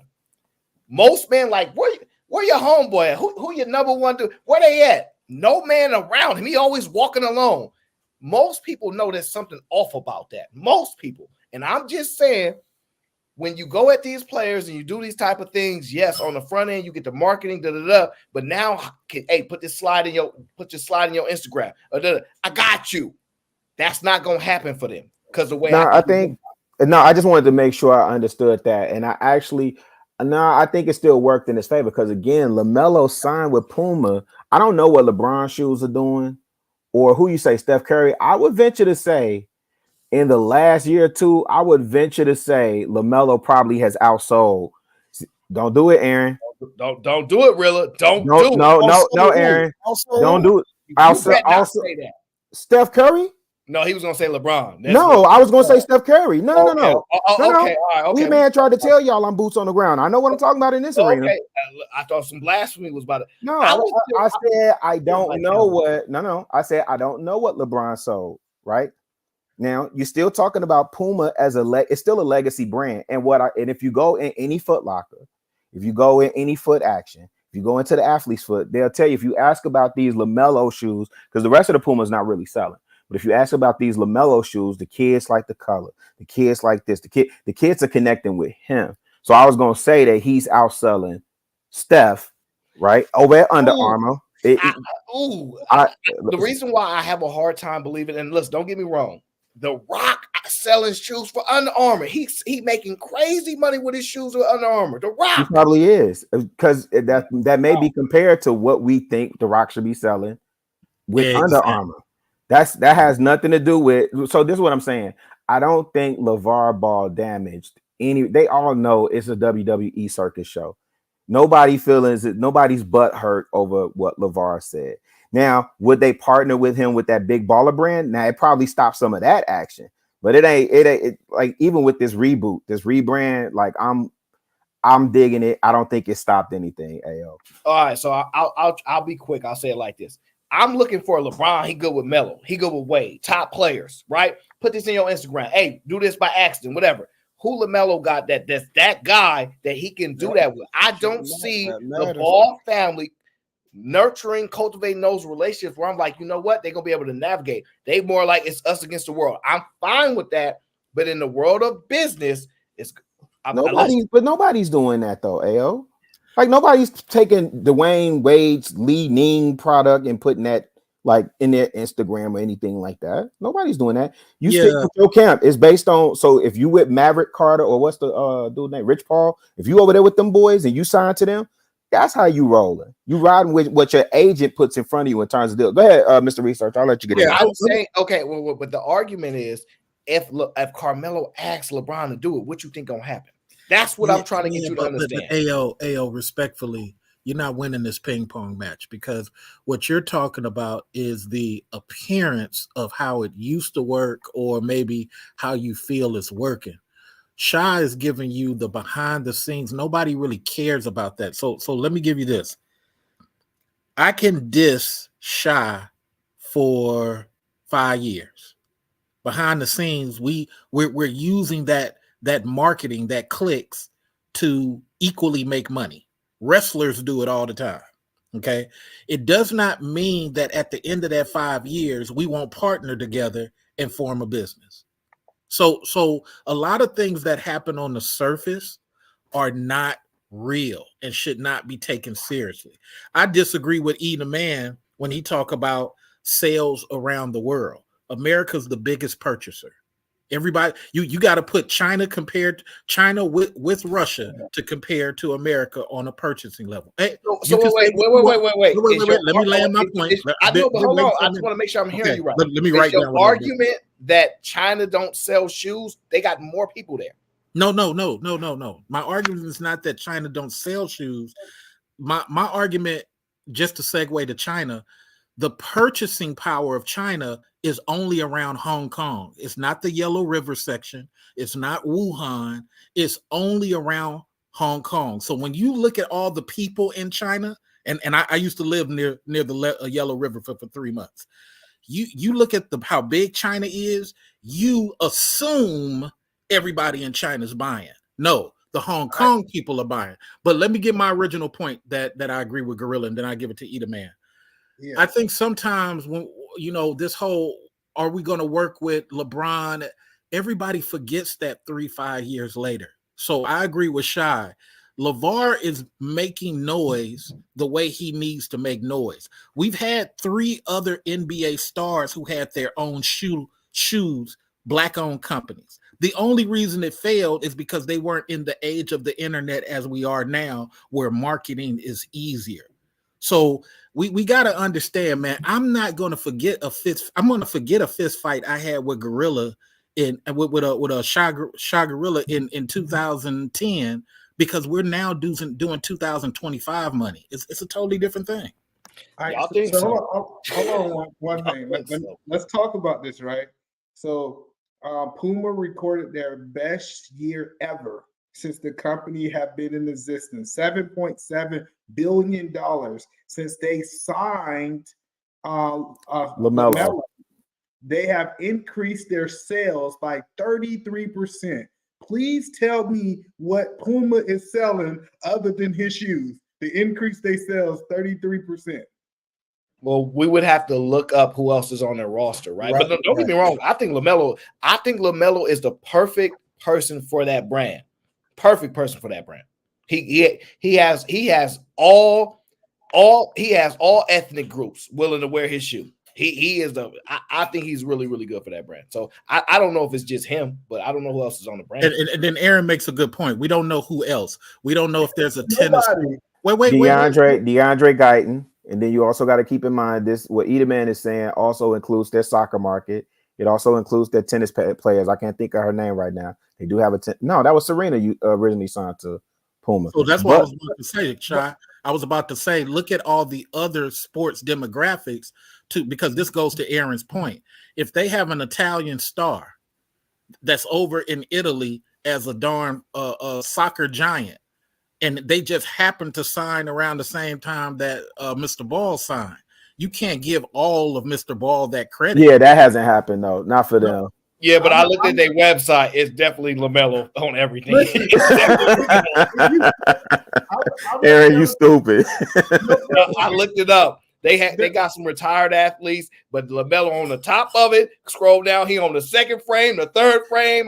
Then they got an NBA legend in one of the frames. They got, I think, DeAndre Ayton or whatever. And nobody care about him. And I'm like, yes, LaMelo. Hey, and with either man say that though, keep in mind, Puma has been around since 1949. Exactly. 1949. They also sell soccer stuff too, though. So Right? Yeah. But the soccer stuff. Go ahead, either man. My bad. Go ahead. I'm not knocking it. The thing that I'm telling you is they have circled their whole brand around him. And the great thing about it, if he would have went to the Nike brand, he would have had to share that brand with other people. Like, it's hard to be able to get more valuable at Nike than Jordan. Jordan's gonna be at the top. It's hard for me to outgrow him, different things like that. I think he got his own market by going to Puma. And the thing, like Rillo said, that a lot of these colors are out of your world. Another thing that I love about Melo do not stop and sign another person's shoes unless they his shoes. Like, he'll walk by you if you ask him for an autograph. He only signs his shoes. So you gonna go, if you want a signature, you want an autograph, you need to have his shoes when you leaning over those bleachers. And I just think that might be good for now because he's young, get away with it, but get up too high and got all that paper, and this might backfire on him. It worked now, but it might. I don't think so. AO, you just said. Listen, you just said how this generation is thinking different. I know. He going against his own argument. Short-sighted view, and I'm talking Steph wouldn't do that. And the reason why Steph is so big, because he wouldn't do that. Maybe you're witnessing a new way of handling your brand. Maybe you're witnessing, and that's what I was speaking to earlier. I'm good with it. I have no problem. But because listen, the game changes, but we don't 10, 15 years down the line, what he did back then, like stuff like that can it can resurface. Let me just blow. Have y'all guys been to a mall? Right. You don't see anything else from Puma. Matter of fact, you see Melo, you see the Melo pants that matches his, because he got these sweatpants. Like, he's not just in shoes. He's these Melo sweatpants that goes with the shoes. You see the Melo shirts. Like, their whole brand is around him. We don't see soccer stuff at Puma at the mall. They don't even have that in America. So we can say that the majority of the American dollars is, I'm not saying the whole 33%. I'm not trying to be like naive, but I'm saying that he's impacted their bottom line. He's impacted their bottom line, period. Right. He's impacted it. So here's the thing that I don't think nobody has really said. So I want to say something different. So everybody got to kind of understand what this Russian guy told me because he saw me with a Baller Brand shirt. And we started having this conversation. And he said, well, if Nike doesn't find another Michael Jordan as his star starts to fade, there will be a new shoe to rise. And I said, you know what? That's a great point. Because what I learned from business school was that it wasn't about Aaron, either man, Shy, me. It was about the great grandchildren and their perspective of the business, because they're the new customer at the end of the day. And they're born into who's dominating. So if children are born into a era where LaMelo is the next George Gervin, shout out to all the old people who know who that is, where he's finger rolling everything, the Iceman, and he doing all this stuff, but he ain't winning no championships. But he's still if kids are born into that era, don't be surprised if Nike starts to go to number 4 and Puma starts to rise to 2 or 1, because the children are the new customer at the end of the day. That's true, but the problem with that is that Jordan brand will outlive him just because how it's packaged. Now, I believe that it'll be a time that people will never know who Jordan is. Like, I think, let's go 80 years when Jordan's not here. I believe that people still will be buying Jordans because he found a way to disassociate his brand from actual basketball. Watch this, Eater Man. So to your own argument, do you think Dr. J has done the same thing with his brand? No, do you think Larry Bird has done the same thing with his brand? Go ahead and finish your point, Eater Man. No, the point that I'm saying is Jordan deal was the first deal of his kind. So when you go back and look at Dr. J, what they was doing is paying them $100 million one-time fee, and they got no revenue of the shoe. They was not invested. They was almost paid for their advertisement. Jordan deal was different. That's why we see something totally different. It was a whole different game. Well, the Jordan brand is also spun off completely. It's its own business unit. So it spun off completely from Nike. Man, we don't want to hear what you got to say, Rilla. Man, fuck you, nigga. You saw me in the chat, nigga. No, I did. When? No, that's all good. What's up with you, Logic? Man, about to come back to America for a little bit. Fuck with y'all. But no, look, the Aaron made a point though, but he's right and he's wrong. If you look at the US Puma site, you would see LaMelo all over it. But put in puma.de or puma.uk and look at all the other sites, and you will see no LaMelo nowhere on it. Explain that for the regular people listening to you. Well, let's talk about it. Hold on. I like what he said. So we just look at it. This is Puma site. They got a video of you being able to. So go to the search bar up top. When you share it, share the search bar too. That's a German-based company, so Logic, I know where you're going with it, and you're right. Yeah, well, I want to understand the regular people, Logic. Well, I'm trying to a little bit. So if you look at it, when you search, you're going to automatically go to .com, right? Yes. All right. So now put puma.de, and it might allow you to do it. I don't know, but you won't see nothing but soccer shoes. Yeah, so I'm not arguing that he's not really international selling a whole bunch of shoes, but I'm saying having the whole US market is a great market to have. And why is that, Eda Man? Because you're about to prove my point. Why is that? No, being able to be isolated for a company to have a whole US market gives you the ability to be the only product that they're buying at mass. Because they're the biggest customer. USA is the biggest. I disagree. I disagree with that. I don't think that the U.S. is buying more shoes than people in China. I just disagree with it. I would say this: U.S. still dictates. U.S. culture still dictates the buying patterns. Thank you. Yeah, they dictate fashion culture to an extent, or especially urban culture, which basketball shoes and stuff like that. You're right. Mathematically, Eda Man, what I'm saying mathematically, the numbers of purchases come mostly from the USA market. You cannot include just because you have a bunch of Russians that you assume that everybody in Russia is buying. It doesn't work like that. No, see, I think your math is not math, and I'm gonna tell you why it's not math. So in the US, I got to sell 10,000 units. We go back to Kyrie Irving. I got to sell 10,000 units to make X amount of dollars. I think they get like $1 per shoe, if that, and I'm being generous. Imagine if I got a profit share of 20 to 30%. That 10,000 shoes now goes down to me selling 1,000 shoes. So you can say that you have more customers, but when it comes down to the dollar amount, me being able to get more revenue and royalties, that gives me something a total different market. And I would love to have that in the Chinese market. Okay, so let me blow that up. So China, you use the same math. Most Chinese as a culture illegally mass produces your same product. That's a fact. Okay, you're not getting the same dollars as you just quoted with USA in the Hong Kong market, because the minute it touched down, it got mass produced. Half of it went over to Mongolia, another half of it went over to Turkey. You're getting mass produced on the back end. So the dollars that you said you were getting, you're not even getting half of that in the Chinese market, because culturally they don't buy USA products like that. They steal them. Well, you can't just limit it to the Chinese market. You know what I'm saying? You can make a bold statement and say the Asian market.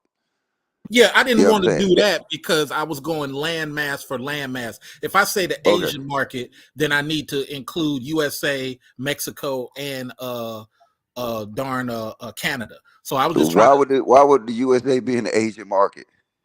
No. So when you expand it to the Asian market, you're doing more than just China, you're doing Taiwan, you're doing parts of India, you're doing all this stuff when you say Asian market. Yes, but that proves your point even more. Your point that you made is okay, I it see what you're saying. expands to the Asian market.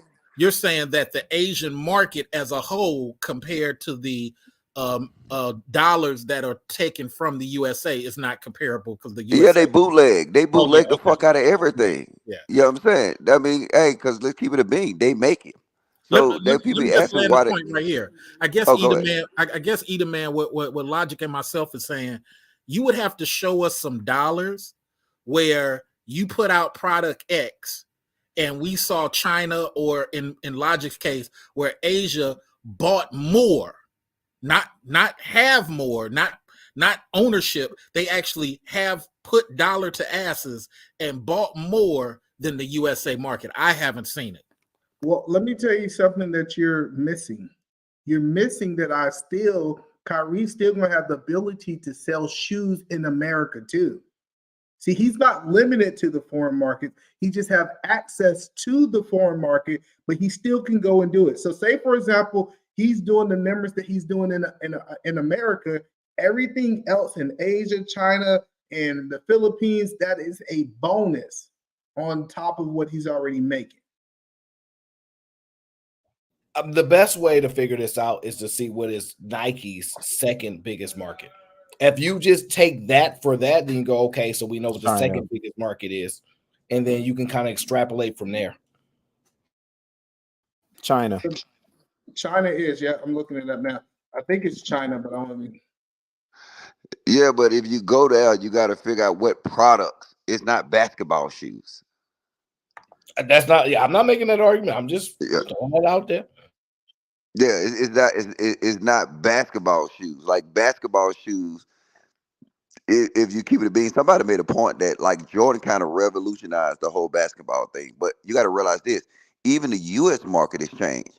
I mean, man, you about the same age, either man. When we was coming up, everybody was wearing Jordans, Penny Hardaways, Patrick Ewings, and all that kind of stuff like that. Nobody had no Christian Louboutins, no Alexander McQueen's. The only reason it's really changing is because the secondary market has exploded. When we're talking about resellers, this is something we've never experienced before. Like, it's a whole nother level. So that is a major catalyst to why it shifted. I remember a dude in Atlanta. He was I think this was 2002. He was in a condo. He was making about at least $200,000 a year, painting, going to the thrift store, painting a thrift store Nikes and Adidas candy painted colors before it was popular. You feel me? Once that Chinese market got hold of that, and those darn Chinese mafia dudes start investing in their nephews with that idea and start pouring money into, he was out of business. Well, from the resale, like we have saw that people have built full businesses around the resale market, right? My brother-in-law, that's his whole business. Like his whole business is buying, reselling, finding a way to get these shoes on lottery, special limited edition shoes. We know that there's a market there, right? So I think the argument is that you don't even have to. So he, Mr. Research, is not sitting there painting shoes. He's not doing all those things. He's literally buying the shoes, holding on to it for maybe a 6-month turnaround, and he's reselling them once those shoes are at limited commodity. So I think that's the total difference. So we used to call it bouncing. We used to call it bouncing in business. That's all he's doing. He's bouncing. But I got a question though. When they doing all these reselling, is they reselling some LaMelo Ball or some Kyrie Irving shoes? Some people are. No, not yet. There's no market for it. No, they're not. It's not. There's no market for it yet. They reselling retros. Look, I'm telling you, look like this. See, y'all too young to understand this, right? But like, we used to wait in line for shoes. New Bo Jacksons come out, it was a line for it. You know what I'm saying? You couldn't get them things. All the new shoes that the ones that y'all reselling, or if they bring back out now that people wait in line, them all retro shoes. Ain't nobody waiting in line for no Kyrie Irving shoes or no LaMelo Ball. No. I think the only thing they probably got now that people actually wait out, wait for it, is probably the Yeezy brand. So Kobe was the last. So me and my brother-in-law had this conversation.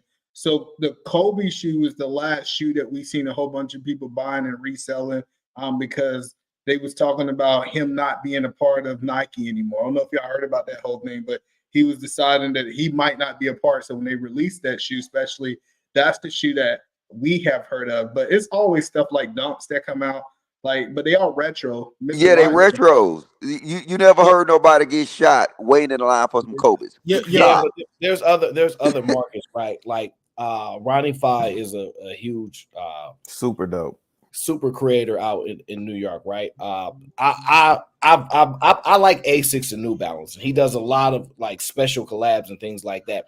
Those shoes you can't get unless you're on the secondary market for a lot of people. So it just depends, right? But so there's a lot of different resale markets. Now, is it for Puma? No, it's not there. No. It's not there yet, and it won't be because Nike dominates this market. So unless you're doing specialized collaborations with certain creators like Ronnie Five, people like that, you got Foot Patrol that do special collabs. You got a bunch of different. So when you're talking like stuff like that, those shoes can garner more attention, but they're limited. So yeah, but they retros, Aaron. Like look, put it like this: Drake did the Uvo joints, right?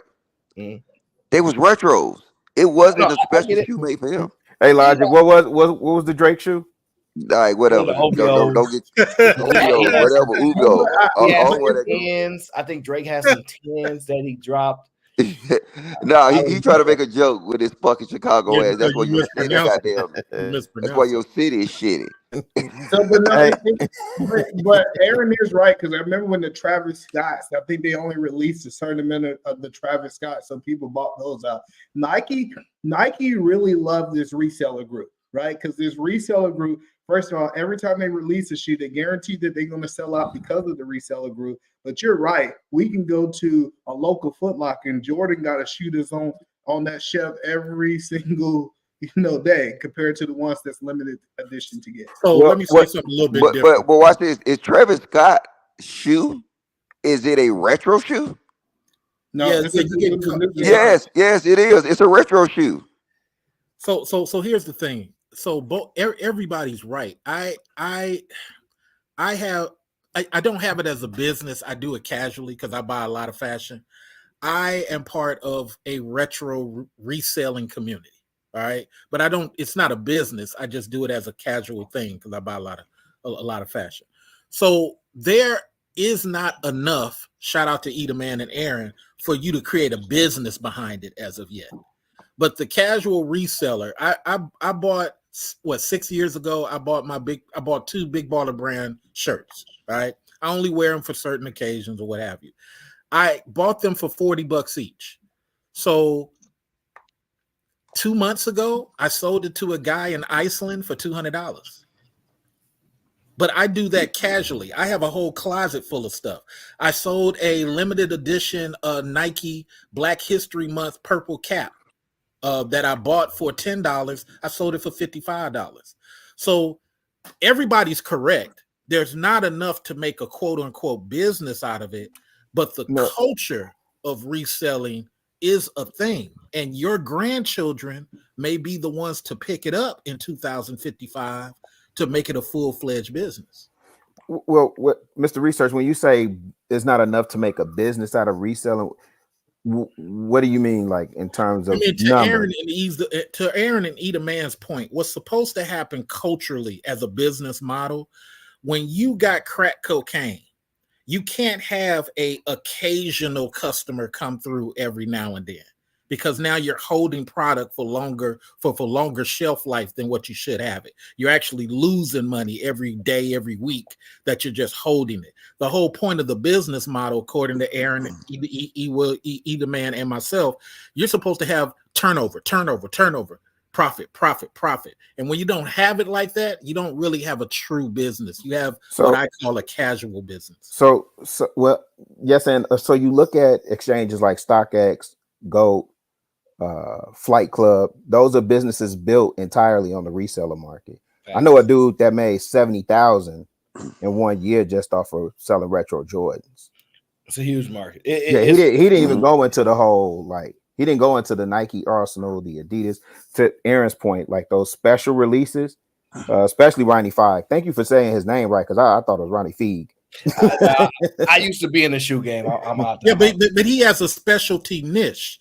So if I had I want those ovos. That's what I want to see. Ubos.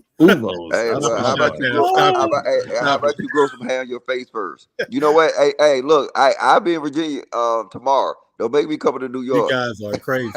so yeah, Aaron has a point. If it's a niche thing like NASCAR caps, NASCAR shoes, NASCAR jerseys, then yeah, you're gonna go into the NASCAR business as a black man. Everybody gonna laugh at you in the hood, but you're making a killing. So yeah, but what I mean when I say Chicago, that is not a business. You can't go across other products and keep having that type of outcome. You only have to deal with the Nike resale market, or you only have to deal with the Jordan resale market. You can't go into other demographics. And Chi-Town, man, while I got the mic, y'all got to do something about your city, bro. I don't know what's going on. No, we don't.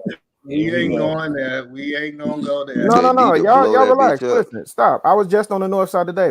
Like this ain't the no. Y'all relax. Did you bring private security with you? Man, listen. Y'all want to turn this conversation into that? Really want to go there. I'm just asking. Do y'all really want to turn this? No. Let's do it another day. Let's do it another day. I'd be curious to know what's going on in y'all. Hey, yo, please don't start that with San Fran. Hey, look. Hey, don't leave your car. We're gonna do it on another screen. Please don't do that. Chicago really got a Kevon tramp stamp. You didn't see that? Hey, Logic. Hey, Logic. What's going on in Buckhead right now? Not Bankhead. Buckhead. Ain't in Buckhead. Ain't in there. Ain't in the places no more. All right. Hold it down. All right. I'm sorry. Shout out to the crime in Buckhead. Hey, Logic. Wait, you say you touching down from over the pond, man? Man, why you ain't go by that Adidas store over there, man? Bring something back. Why you ain't go by that Adidas store over there? Why you ain't go to Herto? I don't want no Adidas. What I'm gonna do? Bring that back for? Man, you supposed to be overseas, find a Chinese sweatshop, and hollering at either man to create a little bounce business. Man, we missing out on all these dollars. Logic, what's going on? Nah, that's not Europe. Europe don't do it. I'm telling you. Like if I was in Korea, we'll have a totally different conversation. Korea, you get anything made. They don't care about no copyright laws. They don't care about none of that. You know what I'm saying? No intellectual property. But over here in Europe, you know what I'm saying? Nah, they kind of go by the American rules. That's why I was saying like your girl Q sending shots in the chat. She says, What you say? Rilla, do you miss being on Thursday whack panels? I miss it as much as you, Q. Go to bed. So so in Korea, I would have been sending you my measurements to get a suit. Like I'm trying to but it's the same Ain't nobody concept. got that much fabric. No, hey, stop, man, stop. Don't do the man like that. It's the same concept. Like everybody know Asian countries, they don't care. They will remake anything. You know what I'm saying? I mean, I was in Korea like when I was like a jit and when jerseys was out, they'll remake a jersey. They don't care about what was that jersey brand, that popular jersey brand? Mitchell and Ness, yeah. Yeah, they didn't care about Mitchell and Ness. They were just trying to make a quick buck. But you can't do that in these other countries like that. They'll try to obey by these laws. So I got to go back to Romania and get something popping, man. Y'all, I don't know, Mr. Logic. We need to get with those gypsies and see if we can get something done. So are y'all familiar with like Hoka, the shoe Yeah, brand? the running shoe, yeah. This is cute. What's up, Q? This is cute. We have a half the panel Thursday reunion on Hey, somebody boot that F off, man. I haven't been on someone else's panel in a while. Rilla. She just coming in uppercut. What's up, Yeah, Q? because I don't know what y'all was talking about. It was sounding stale, so I had to come as not you kick me. So disrespectful. This Eater Man show. I would never do such a thing. I know better. Not Eat a Man show. Hold up, why is it in dry? Because we ain't Wow. talk about no dick and pussy. No, I don't know what y'all was talking about. Y'all was talking about getting sweatshops and stuff, and I just wanted to come on here and ask Rilla, does he Man, miss stop you. the whack ass Thursday panels that you and Non Logic used to be on? Okay, I'm the only one. Non-logic. I'm in the Go ahead. clouds, man. Logic I'm in don't the miss it, clouds. so.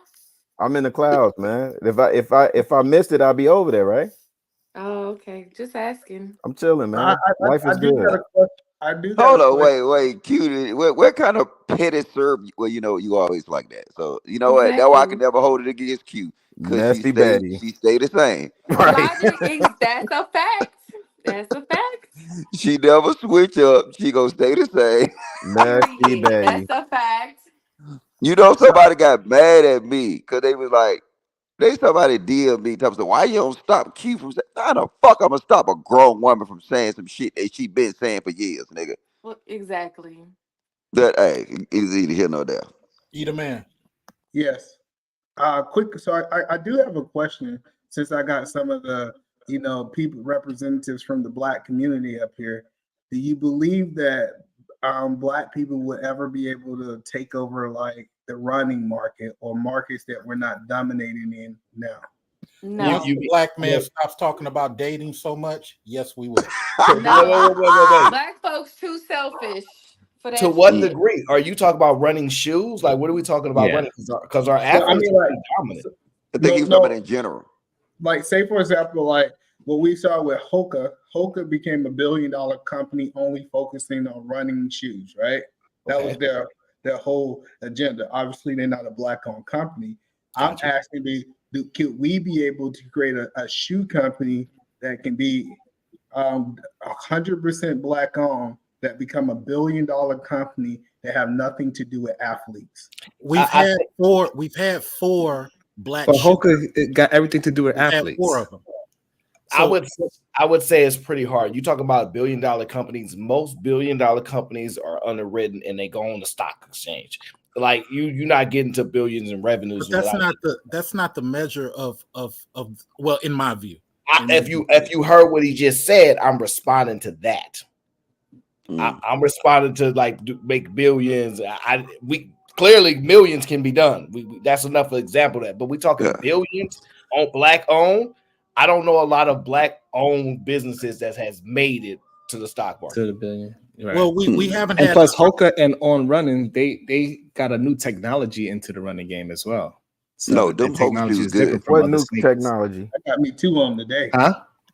I was asking what new technology. The plates that they put inside the sole. On Running, the way that design that he had it is like a springboard. That's an extra. It gives you extra negative reaction when you hit the ground. All right, They nigga, you ain't trying to say. Is you trying to sell some do shoes, with nigga? Black?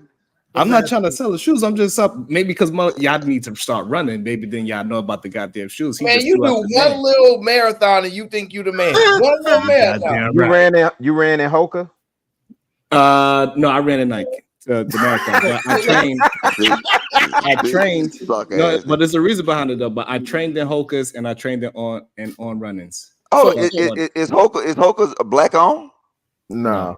So Eat a Man's point about billions. I understand what Aaron is saying. So billions is achieved when companies are passed down. So if that's your argument, millions versus billions, I totally get it. No, you it don't ain't have gotta too many. be passed down. You No, he's just saying, can you scale it to $1 billion? But you can't. I don't believe you can scale those things that quickly to $1 billion. You can't. But I mean, use an example that we have, right? The Big Baller brand. What happened with the Big Baller brand? Yeah, but he's talking. It's still going on. It's still making money. Nah. I'm just saying. Look, if you want to look at something that's Black owned or is attempted to be Black owned, you can. I mean, what's his name? LaMelo Ball daddy. Okay, let's Lamar. use FUBU.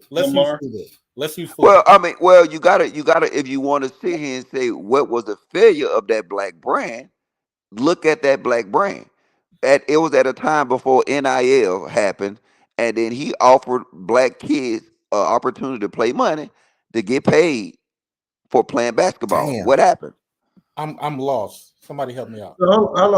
So the baller brand is not dead. That's kind of what Mr. Research is. We went over that through this live, that the baller brand have resurfaced and they're repackaging themselves. They're not going through the NBA shoes, but they have like house slippers, different things like that. That's more fashion that have. But why did it not succeed, either, man? Well, I think it did succeed because he wasn't educated enough to run a clothes and shoe company. To be Okay, honest. what is the measurement of success? He went from $0 to what, a couple of mil. So what's the level of success? Well, we we talking business success, like you said. So anything past 5 years, I think you said something like 5. That is true, but logic is the one that introduced this theory. So I'm trying to flush it out. Okay, so watch this. So can you name the last baller brand shoe? You're the one that introduced baller brand. We didn't. Because I'm saying if either man asked the question why these black companies don't succeed or why won't they succeed, because they'll never get any support. I don't think his question of I think his question was how can we do it? I don't think his question was whether they failed to. But if you got to figure out how you can do it, you got to go back and figure out where you failed at. Okay, so let me just do mine and I'm gonna sit back and listen. I'm gonna use FUBU as an example. FUBU versus Carl Kanai. The reason why our black brands fail and why FUBU was a outstanding success is because FUBU got the love of the people consistently year after year. Let me just land, Aaron. Let me just land. Then I'm gonna shut up for about 5-10 minutes. Go. FUBU got the love of the people. There wasn't a lot of teasing, name calling, and insults from the black community. The black community uses their mouth to destroy black brands verbally. They don't sit up here and do this to the Chinese brand and the Italian brands. They are allowed to organically live or die. When we start talking against Timberland, guess what? Timberland died. So we use our mouth to unfortunately destroy many of the brands we should be protecting. When we do protect it like FUBU, when we do protect it like Carl Kanai, they do have the ability to organically grow or fail on their own merit. We like to crack jokes on our own brand. So this is what I think needs to happen, right? I think we need to let's pivot a little bit and talk about Deion Sanders, right? You saw them sunglasses prices go through the roof, right? Mm-hmm. If they were more business minded, they could have done way more ahead of that. You see what I'm saying? Like, so I would say this: if you want to scale a business, you're going to need a lot more partners. You're going to have to give up a certain amount of equity to people that have expertise in other businesses. You're going to have to make other communities rich, not 100% black owned. Because if you look at the billion they not owned by a rate, they're owned by corporations that they build out and they give equity to help in other areas. So I think it's a horrible idea to do this 100% black owned. That's the wrong way to go about it. You can be majority owned, but you want to share some of that money and get other people involved that have the ability to help you in areas where you don't have expertise. So, for example, you look at, we talk about Jeff Bezos. He's like, I might be worth $100 billion, but the market cap is 1.3 trillion. So I made somebody else other people wealthy, $1 trillion. You see what I'm saying? So you can't limit it to black owned. That's what's going to destroy us. At the end of the day, you just need to be able to have enough ownership where you have a lot of say so, and you get other people to help you scale it. Hey, but is that his brand, Aaron, or is that a brand that he's sponsoring? You talk about the sunglasses? Yeah. I don't know. Yeah, that's his glasses that he designed. Yeah, okay. I hear your question. Your question is not whether he designed it; it's whether it's his company. I don't know. I think he. I don't think that's his. But, allegedly. So pretty much, he's like Ja Morant. He like Kyrie Irving. No, don't do that. Don't do that. I'm just saying it's already, the sunglasses was already a thing. Well, that's now what I'm they saying. give him a signature line. That's why I said I was speaking to if they foresaw what that was going to happen, which he kind of know his abilities. Like Deion is a guy you can act. He is the greatest cornerback ever. It ain't really much you can argue when it comes to cornerback. You can argue defensive back, which is different, but he has the ability. He has the ability to sell that type of thing. Is just because where do you forget shoes? Find an area where it's like if they had his own sunglasses company, which I don't know if he does, that is something he could turn into a lot of money. So he can, but do we have that motivation to be owners or sponsors? See, like the guy had bought there's two ways to look at it.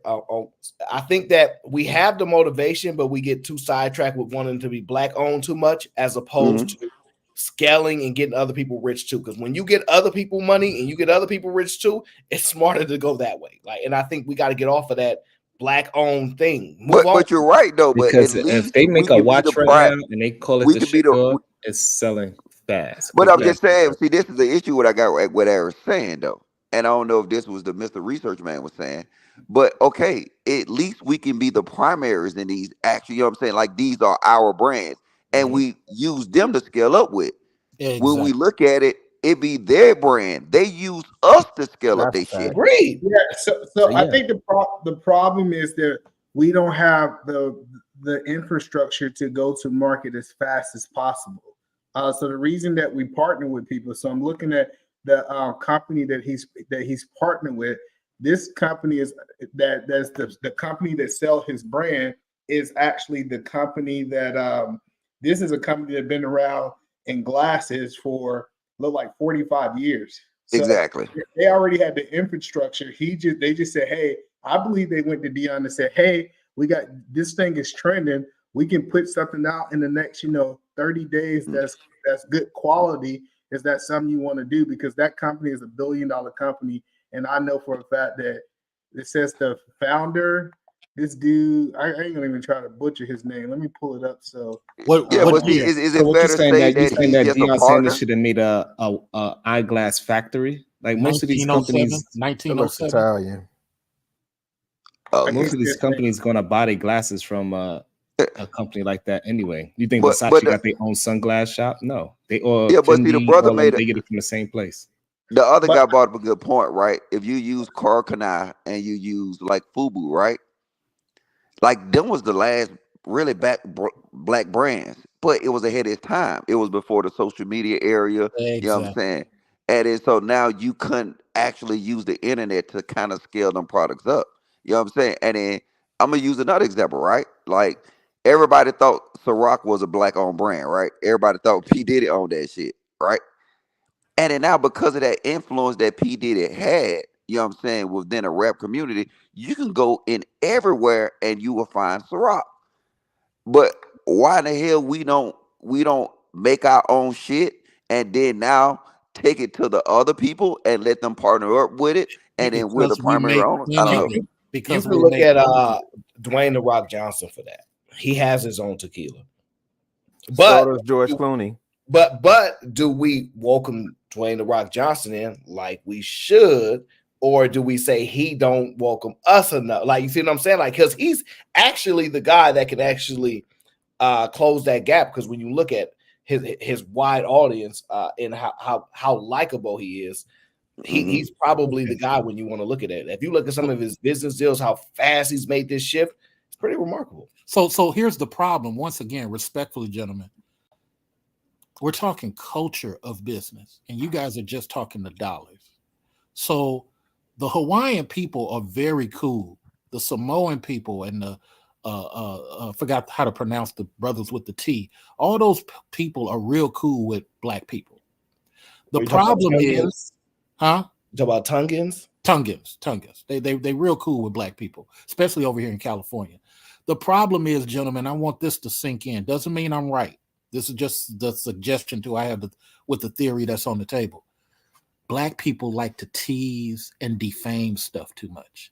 Yeah, we agree. Go. Let me just finish this. But the reason why Fubu and Carcanai didn't get defamed is because they had famous rappers at the time. No, Fubu they had had to LL Cool love the J people. and Carcanai had Tupac when they was had at to the love height the of people. so nobody's gonna tease Tupac or LL Cool J when they was the top dogs in the rap game. But they had in the quality hip-hop product culture. too. But hold on. Here's my point. My point is that whether you want to claim it to the faces of the companies or whatever, my whole point is that nobody wants to do business with a culture that demonizes the brand. Okay, whether you hate the brand or not. Okay, we as black men got to solve this one thing as we move forward in business. If you want to get to the $1 billion aspect, that's all about imaging. It doesn't even matter if the product is quality or not. I've seen a lot of shit product over the years, But if you demonize the brand, you ultimately kill the shares. But that's the nature of youth culture, though. So like when you're talking fashion, like the taste of the youth culture, it shifts on the dime. It shifts. So just like how Aaron was talking about Ronnie Fieg, right? Right now they own like Joe Fresh. Ronnie Fieg is still dope. They still rock with him. But now they own Tay Tips, or something like that. They own Joe Fresh Goods. They own, a whole bunch of other creators. The other thing that we got to keep in mind, you did have a Sean John. You did have a Rockaware. Currently, you have, and their quality is on par. I know because I got a couple of things from them. Actively Black. So when you talk about Edelman, when you talk about will we see Black business scale or whatever at that level, it can happen. I think Actively Black has positioned themselves, right? And then also I'm looking at fan base with Isaac Hayes III. But go ahead, E-Man. I see you want to jump in now. I think it's right here in our face and we don't even look at it. The reason that I think Mr. Research is wrong is because we seen when Shaquille O'Neal came out with his shoe brand, how they said that it wasn't going to be nothing. And he went out and sold in the last, I think, especially in the last 5 years, over 1 billion pairs of shoes. Like, so that's the point is it's almost like I don't have to have the popular market. I need to have the mass, the mass of the population. Let's put these shoes in Walmart. See, I think it's almost like we want to be the status quo. We want to be the one that have the fame, but we don't talk about the Shaq brand, which is 100%. Well, I won't say 100% Black owned, but it's largely Black owned. So, hey, Eat Man, I got a question for Eat Man. Eat Man, because we talking about fashion, not sales right now. Yeah, I was about to say that. If I pull up at a Anton Daniels meetup with some Shaqs on, right? What the niggas gonna say to me? You lit. They can say whatever they want. Like they're not. No, I'm making. What are those? What does that have to do with dollars? He's gonna be lit up. It do, because if you're talking about why Black people can't do nothing, is that I'm gonna tell you who did the most That's damage to actually Sean. a really good point. I'm gonna tell you logic who, goes to my argument. It goes to my argument. I'm not. No, trying it doesn't to go to your you, argument, brother. I'm because just making a point. fashion is different than actually making sales. Because Stephon Marbury, he did the same thing as well. He do you made got $10 shoes. man? Let me finish. God damn. Old toxic face looking ass nigga. Hey, look. But the point I'm making is that it's the Black people that will get on you for the Shaq shoe. And in the same way that when you had Sean John, Black people love everything other than themselves. They went to the foreign brands. It was no cool, because when I was coming up, Sean John was considered cool. Right. Niggas fucked that up. Now they want Christian Louis Vuittons. They want everything foreign. If it got a high price tag on it, they deem it to be better. Stop. That's not the reason why Sean John went off the No, y'all got to The reason stop why with Sean that. John went off the cliff because they didn't get with the new designers with the new trends. They stayed with the shiny shit, and it was still baggy, and it didn't look good anymore. I wouldn't even say that, Sharon. I would say that Diddy did himself in, right? He was still the face.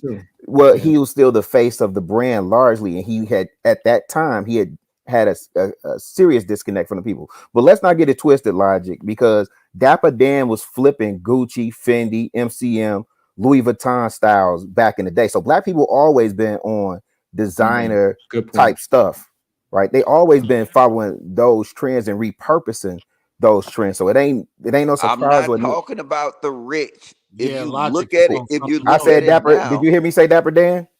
Okay, Dapper Dan does not represent the rich, homie. I know, but so you're not listening to my point then. My point is right now, the average Joe will have a pair of Christian Louis Vuittons in their closet. Again, with Logic, but this is the thing that what happened is that these Italian brands, they started to hire better designers. So the reason why Dapper Dan he attacked the market is, and the reason why we didn't wear those type of clothes is because Dapper Dan put it into clothes that we actually wear. We didn't wear tight clothes, tight pants, and all those boots. But when Dapper Dan took it, he made leather bombers out of it. That's when we embraced it. So what you're trying to say is, the designers is what moves the brand. It still don't go against my point. What I'm saying is that who introduced these brands? I get it. Go ahead. I get the point that you're saying, but I had a wake up call when I went to a middle school and I was walking around that middle school, and I seen that the majority of the kids was walking around with Shaqs on. Exactly. Like, growing up, you wore Shaqs at my school. You was gonna get punished. You gonna get joked on all time. But what I'm learning is this younger generation is different. Like they're wearing the Shaqs. Like they have actually embraced this killing issue. So you said the younger generation is wearing Shaqs right now? Yeah, I don't know about that. They No, are. I don't know what kind of dysfunctional school you go to right now. He must live in a You're not place trying to where it's a learn. lot of is a family of like 10. He's just saying the same thing over and over again. What either man just said is an actual fact. So I'm gonna give up the mic. But just because somebody came and redesigned and gave some different flair, that does not thwart anything that either man is saying. What either man did not mention is Shaq started off at Payless shoe stores. That's what Shaq started off at and then they went to Marshalls. Okay. What he is saying is that he went and took this brand and put it in an area that wasn't trendy, that didn't have Dan the Man redesigning it. And those people who are not us did not shame it. They glorified it. Wait a minute, Bracy. Wait a minute, Bracy. I know your argument. Let me give a different argument. And me and Eda Man and a little bit of what Logic is saying is that when black people are not making fun of Shaqs, and white people and Asian people are like, oh my God, Mom, let's go to Payless. They selling Shaqs. It ain't no dude saying, man, they sell Pro Wings there. Hey, Mom, let's go to Marshalls and get some Shaqs. And it became bigger and bigger and bigger. But Bracy's argument is because Shaqs didn't have style, therefore we didn't wear it. It makes no sense what either man is saying. No, what I was going to say, Shaqs, they lack integrity. They're not going to stand up to the way how we fucking play basketball. See, those kids that's buying those shoes, those are soccer moms that come from low income housing, and they not playing basketball in those shoes. They are just wearing those because it's a household of 5 young men and they cannot afford nothing else, and so that's why he made the shoes in the first place. But where we live and we playing on concrete, running and jumping and flipping around, those Shaqs ain't going to survive, and you're going to get clowned because you got holes in your damn shoes. Hold on 1 second, Sharon. I dunked on people in those Shaqs. Those were Reeboks. Those were Reeboks. No, actually, they're Pro Wings. Hold on. Actually, he went to the Pro Wing company. No, but the original Shaqs was Reeboks, though. Yes, no, sir. They started off. Yes, they was. No, it was Reeboks. Listen, the Shaqs that you say you were dunking on people in, Mr. Research, those were Reeboks. Hold on 1 second. Hey, Granville, that's you? Hell yeah, that's me. Don't let Granville up here. Hey, they motherfuckers ain't even ducking somebody at Pro Wings. Look, stop. What I'm trying to tell y'all is, he went to the Pro Wing company first. The Reebok deal came after he got with Marshalls. Wait, what? Marshall don't make no that shoes. Is not Marshall the history. is a distributor. The history is that he went to Reebok. They would sell it for $100, and he found out that these underprivileged people couldn't buy shoes, and that's when he went and tried to get these $25 sneakers for everybody to buy. And I'm gonna say this out of love, Sharon. I'm gonna say this out of love. Sharon. I'm gonna say this out of love. Nigga, I ain't heard you call Sharon in about a year and a half. That is what he wrote to the public community after the fact. Before, what you don't realize is he was in the Payless shoe stores at the time that Pro Wings. What you're talking about is the documented deal after he took his stuff public. It's a totally different thing, but I hear what you're saying. But he started off in the Pro Wing market. But go ahead. Wait. Research. You saying? I just want to know. Research. Are you saying you dunked? You say you dunked on people in Shaqs? In those Shaqs, are those Shaqs you referring to? I just want to be clear. Those Shaqs, those are not the Reebok Shaqs that he was signed to as an athlete, right? You're saying those were the Pro Wing Shaqs that are currently sitting in Walmart. Those were the Pro Wing Shacks they used to sell at Payless shoe stores. He said Payless, not Walmart. But I do want to say this. A lot of y'all think that Jordan make a better shoe. I believe that that same shoe Jordan made in that same warehouse. 1000%. The Shaq gave you this idea that it's a better shoe. That's not an argument. No, but hold on. But so the difference is quality control.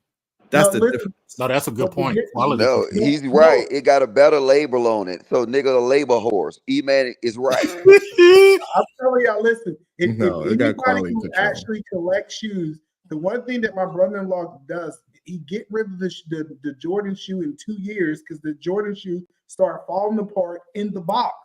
Nobody ever wore it. It just started falling apart. But not all shoes are to be played. Wait, what? Are you serious? Not all shoes are to be played. Yeah, it's either man. You right. I mean, if y'all if you read Shoe Dog by Phil Knight, it tells you how he went over there and you go in these factories and all of them are sports in the same Let's factory. keep it real. Wasn't nobody playing no basketball and no new Jordans unless you was a goddamn a pro hooper. You know what I'm saying? After we wore the motherfuckers and it got goddamn scuffed up on the street at the club. We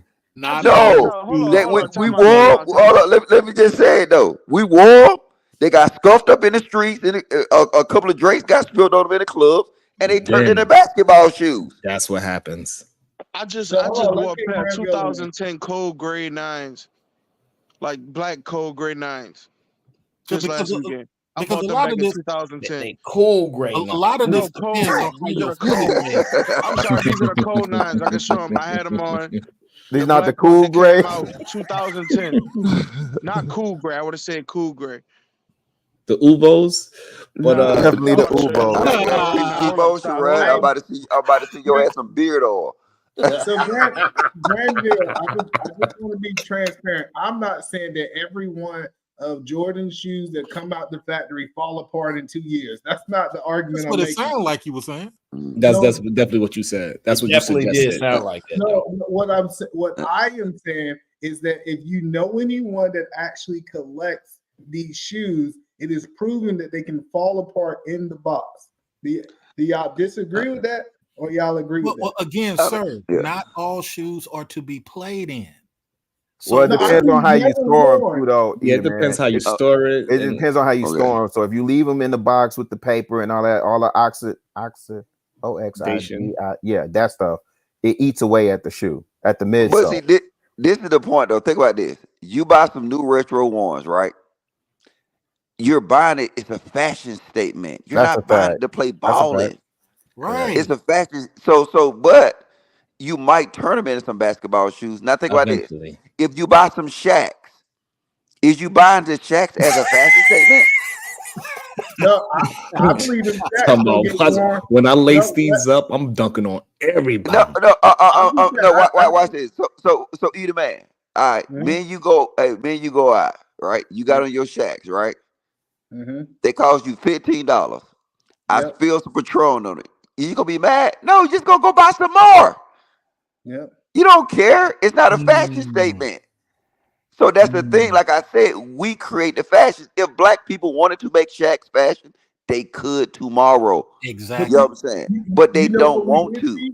No, they was ugly. That's why they didn't make it a fashion statement. They was ugly. I'm saying here in Seattle, they're making felines. Felines wasn't like that popular of shoes. Felines was popular. What are you talking about? Yes, Feli was. The Grant Hills, and then in Atlanta, that's all they wore in Atlanta. Forever I love Atlanta. People just don't belong. Yeah. I don't know why we talk to somebody that's wearing a Georgia t-shirt. He don't know nothing about no Felines was a popular brand. You've been out in Renton and Federal way too long, sir. You need to come where the rest of the black people are. You're right. I ain't around no black people. You're right.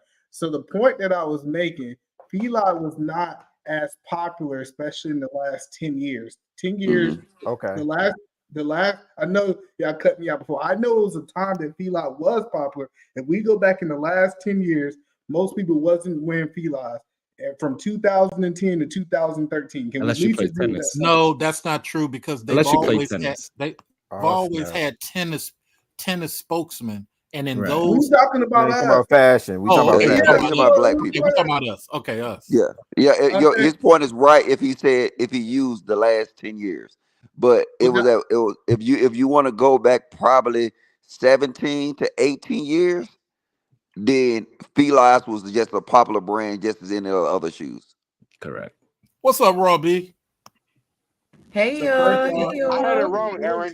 The black charcoal. The black charcoal Yeah, the 9. charcoal nines. Yeah, okay, The that black made more charcoal sense. 9s. 2010. I just remember for my like birthday these dropped. I'm out the I bought game. these I'm out the game. 2010. So either man, why they just didn't like break down And I yet? just wore But these see, last here's the weekend. thing. Either man, Nike why they has didn't break other down full shoes that apart are yet? like Good really. point. Hey, Aaron, get hold control on, of your first panel, thing we're Aaron. gonna do- And either hold man. on. Hold on. First thing we're gonna do is we're gonna stop and we're gonna wish my sister a happy birthday. Appreciate you, Robbie, coming over here. So in the chat, definitely give her a happy birthday. Send her some cash outs because Happy birthday. that's my sister. So Raw Wait, either man. My birthday was yesterday too. Where my I shit didn't at? know. birthday, I Mr. didn't know. Lodger. Oh, You where should've my told cash me. app at? You should have told me. I'm telling you now. I ain't got cash out. They kicked me out. I got Apple Pay. They kicked me out. They said I don't send money to men. I didn't want your money anyway. My birthday was in August. I was just fucking. And them shoes and them fucking shacks ain't holding no fucking value. Let's dig into that. Let's dig into that. No, that's Them shoes I just showed you. Them shoes I just showed you came out 2010. Go to StockX. No, Them that's a bitches good going for point. $687 in the size 13 that I wear. That's a good point. So let me ask you, if the Asian and white market is constantly buying those worthless Shaq shoes every year, okay, is that more value than the ones than the Kobe's you holding? No, sir. Because you know why? Because when the street hoop games and stuff go on, when 21 Savage and them out there on the court, all them niggas that they look up to, them white kids, them Asian kids, they got Jordans on, nigga. They got Jordans on. They ain't got no Shaq. They do Y'all got start Shaq. getting the influence dudes got. Y'all trying to compare this, but why y'all trying to compare this to quality, man? And either man made a good point. And it's This not is even not about. It's not My about bad. Go ahead, Roger. quality. It's not about quality. It's It literally is. about labels. No, he got a 10-year-old shoe right there that he still wears. This is quality. No, it ain't. No. Because It's both. It's both. let him Roger. wear that 10-year-old shoe every day, and you're gonna tell me how much quality. I'm not Yeah, wearing the bitch every because day. I'm the not reason trying to why the fuck them up. shoe I had them got for 10 popular years. in the first I place wore 'em is like 5 because times. you put the shoes on and you could be like Mike. No, we The got shoes that Granville just showed, those not even basketball shoes. Those are baseball. That's when he was playing baseball. The shoe got popular because it was not only So it Michael was Jordan, absolutely about because the it quality of was the shoe. Nike. Because I want to be like Mike. One second, If guys. I could be like Mike. Order in the court.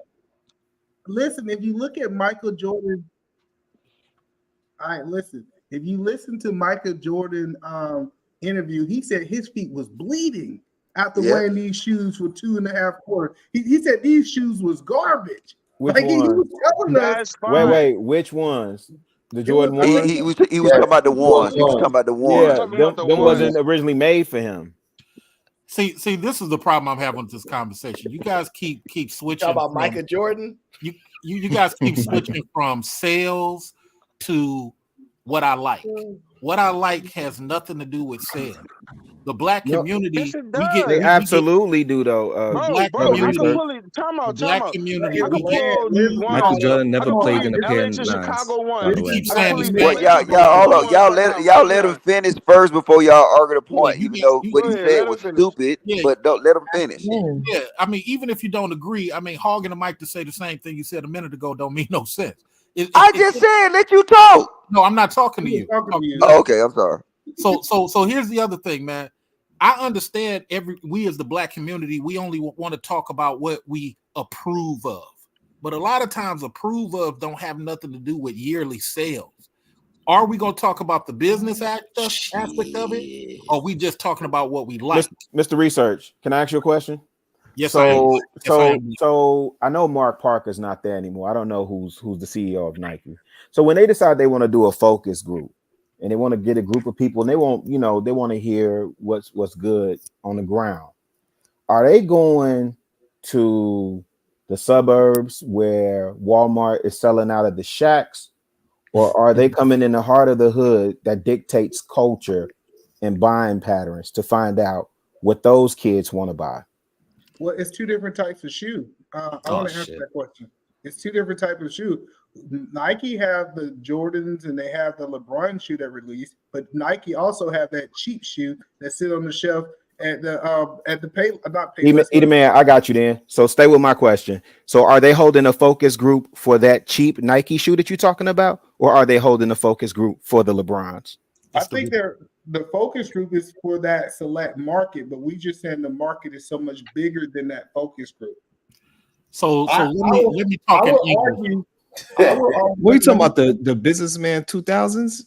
Let me break this down. That's the Nikes he talking about, Aaron? Hold on. Let me break this down. Let's let Rob get in there. Hold on 1 second, Mr. Research. Rob, get in there real quick. Tell us what's going on. Man, Robbie don't know shit about no shoes. Yes, I do. I I know that. flip flops on. First of all, I'm not Logic be trying to trigger me. I love you too, Logic. $ Butterfly Progressive is my birthday. But Shaq has definitely sold more Shaqs than Jordan sold Nikes, which means that the black community is just wasting money. Research. What data is that? See, data, research. Are you serious? You gonna tell me that Shaq just showed more shoes than Wait. That's not a reasonable argument because price point matters. Because if you drop the Jordan price and say, "Hey, we gonna let y'all get these Jones," and wait, hold on, wait. There's another argument to be made about demand. They actually shortened the demand, shortened the amount of shoes they put out to control demand. Shaq ain't saying, "Hey, I'm only putting out 300,000 shoes." No, That's a black argument. That's a business argument. You can't do that type of stuff. So listen, Jordan. Why diamonds are the price they are? Hold on 1 second. Jordan had 10 more years than Shaq. He sold 150 million pair, and Shaq has sold 400 million pair. She is but right. That's not the point. The price point matter and how many units they Jordan are limited shoes. Limited shoes. No, sir. Yes, sir. It is. So this is the thing. I just bought a shock drop. Y'all gotta let Granville in there. Can I say something? I just bought the shock drop of the Cherry 12s 3 days ago. They just came in $225 off the sneakers app. I just resold them today for $500 to a white boy in Kenner because he wanted them early. You not about to do that shit with no Shaqs. That's not the point. That is the point. That is the point. That one shoe sold twice.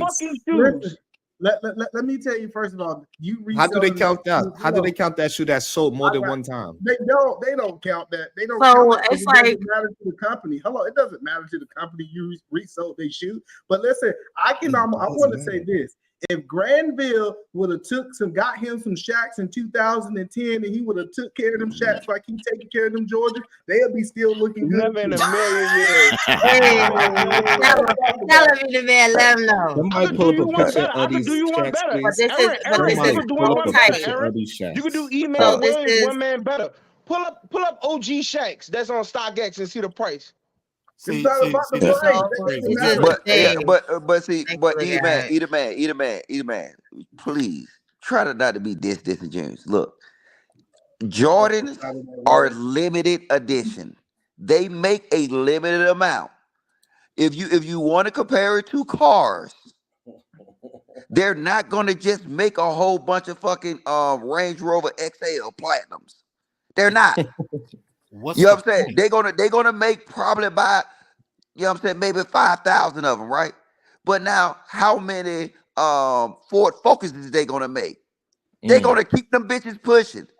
So you understand that it's the same thing. The more exclusive it gets, you know what I'm saying? You would never go to the Shaq site and click on order and it says sold out. That's not the point. Jesus Christ.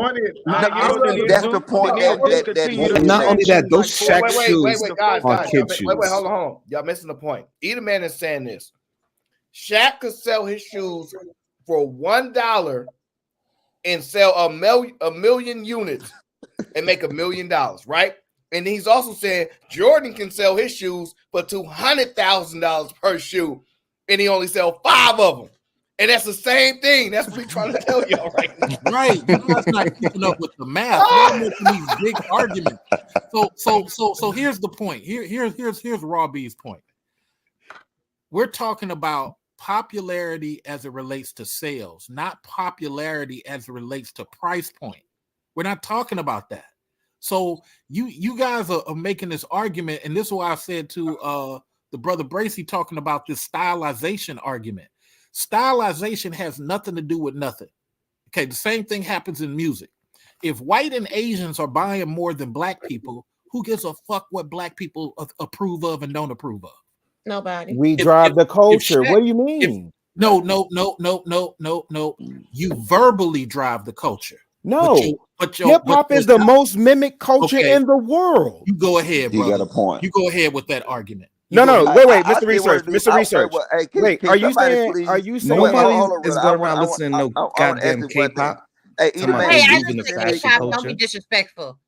Okay. No, E-Man, can you send me the stats on that? Because I don't think I ever saw somebody with some Shaqs in my whole life. So I want to see these stats. 400 million shoes. You see how we keep going back to the same argument over and over again? Wait a minute. I thought y'all was about to say something different. I just want to know.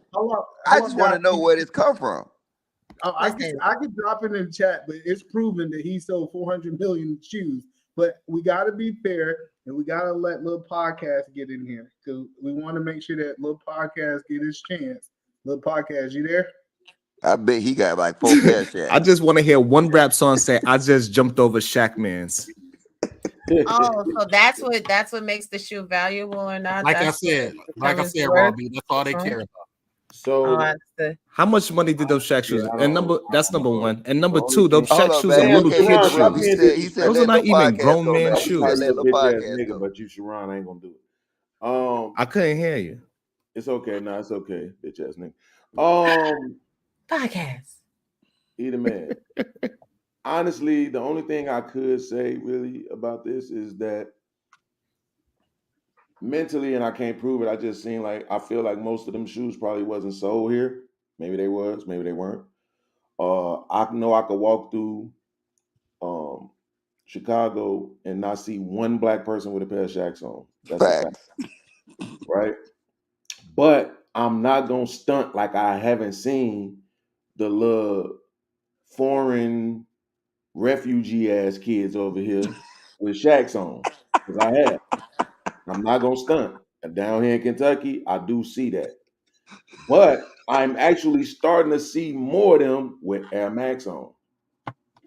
So really, that's all I can say. I think even if you say the number over, if you're saying over the lifetime of Jordan shoes that Shaq have sold more, I don't believe that. I don't give a fuck what they produce. I'm gonna say Shaq and them bought 40% of that shit back to make it look like they made themselves. Damn. But that's okay. Even if I you understand the point that y'all was making. I think I understand the point that y'all was making. But in all honesty, I would just let Chicago Rilla speak. Because me personally, I only buy Jordan 1s. And it's for 2 reasons. Those are the ones I didn't have as a kid, so I'm making up for all that time. Those are the ones I really like, and I only like those in 11s, really. Right? So I got my 11s. I'm cool. I don't even wear them. They just sitting in the fucking box, right? And then I just buy all the Jordan 1s as they come out, as I like them.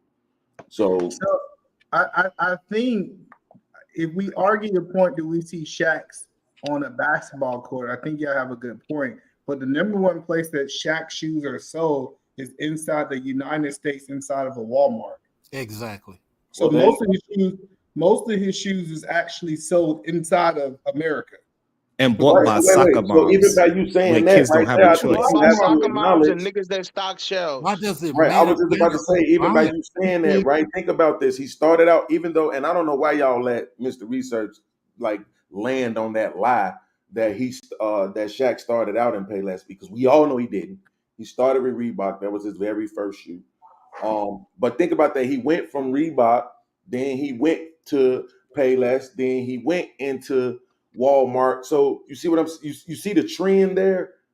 Like But the it's nigga went from listen, wait. I want you to acknowledge the trend, Eden Man, before you try to challenge me. He went from a actual shoe company, right? Then he went to a lower stated shoe company like Payless, and now he's selling the motherfuckers in grocery stores. Do you know why?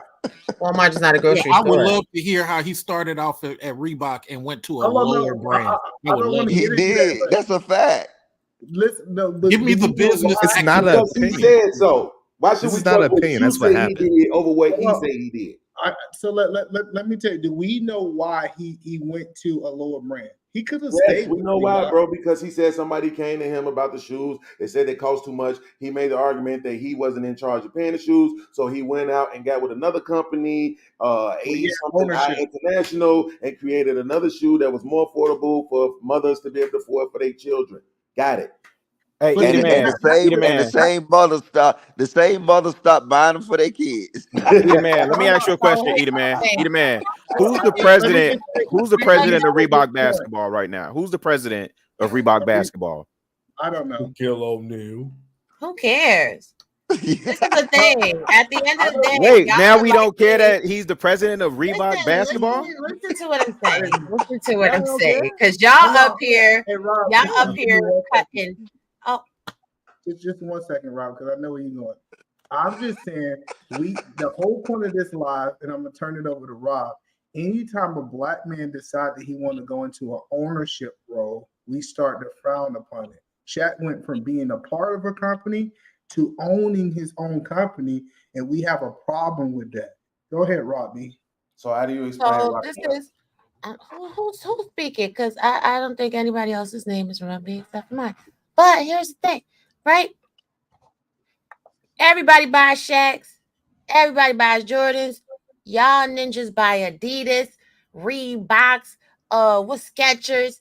Y'all buy Crocs. You don't wear the same shoe every single day. I know. I was still talking. So the point is this: Shaq is out here killing them.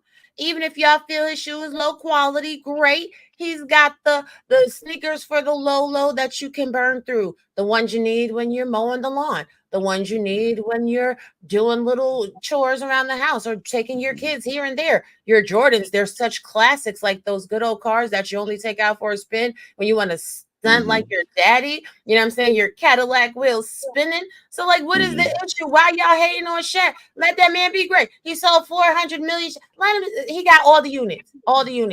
And Jordans are still trash. They sell you the same shoe every year. Ugly ass color patterns. It's the same sneaker. It's been the same sneaker since 1883. But Robbie, Same thing with can I ask Shaqs. you a They question? haven't changed. I want to ask Robbie one. I want to ask Robbie one question because I got to get out. I got to get off here. I want to ask Robbie one question, right? Yes, Robbie. Yes. Just say you from Dallas, Texas, right? And they said they sold 1 million Challengers, Dodge Challengers, right? Mm-hmm. And you don't see them. You be like, something wrong. Ain't no Dodge Challengers out here. Ain't niggas in at the club with no Dodge. You don't see no Dodge Challengers on the highway, no parking lot. But they telling you that it's 1 million Dodge Challengers sold in your city. What would you say? I'll be like, blessed be the fruit, praise be. No. You know. would be like, niggas, it's lying. And look, So I'm just saying in this. the back For and him not to acknowledge see it and out say, loud.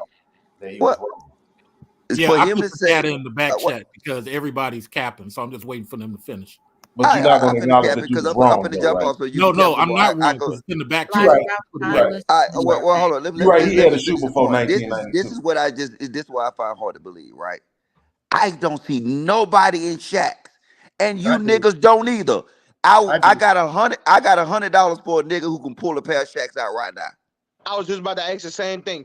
E-Man and Rob B, where y'all past Shaq's at? Yeah, we're I not got. talking about the black First man. of all, I'm a No, lady. hold on, wait. Can anybody take my wait? Look, can anybody take my bet right now? And you know what, Aaron? I open it up to the chat. They gotta send you a picture with their face next to some fucking shacks, and I will send you $100 to get it them. And I promise you, ain't nobody gonna take on that offer. Niggas don't go buy it at the store right now. Niggas ain't got no shacks. Y'all full of shit. Either man, check your fucking source. Cause ain't nobody buying no shacks like that. Probably he donated to some fucking Somalia kids and then he counted them as sale. Podcast is right. But you don't see nobody on those streets with no goddamn shack. So Hey, even I went to Walmart website hold right on. now. Like, You got people They hate to hear confusing. podcast You is got right. people That shit ruins the confusing internet. Reebok deal with Shaq's own brand, and this Hold on, is the problem.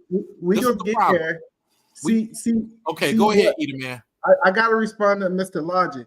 See, grown-ups Wow. don't wear. Listen, grown-ups don't wear shacks. Go find somebody kids. Oh, don't you got kids? Don't you got kids? Kids don't have the say so. Wait. Hold on, Granville. Eat a man. Don't you got kids? I have never bought my kids a pair of shoes. I did. Where?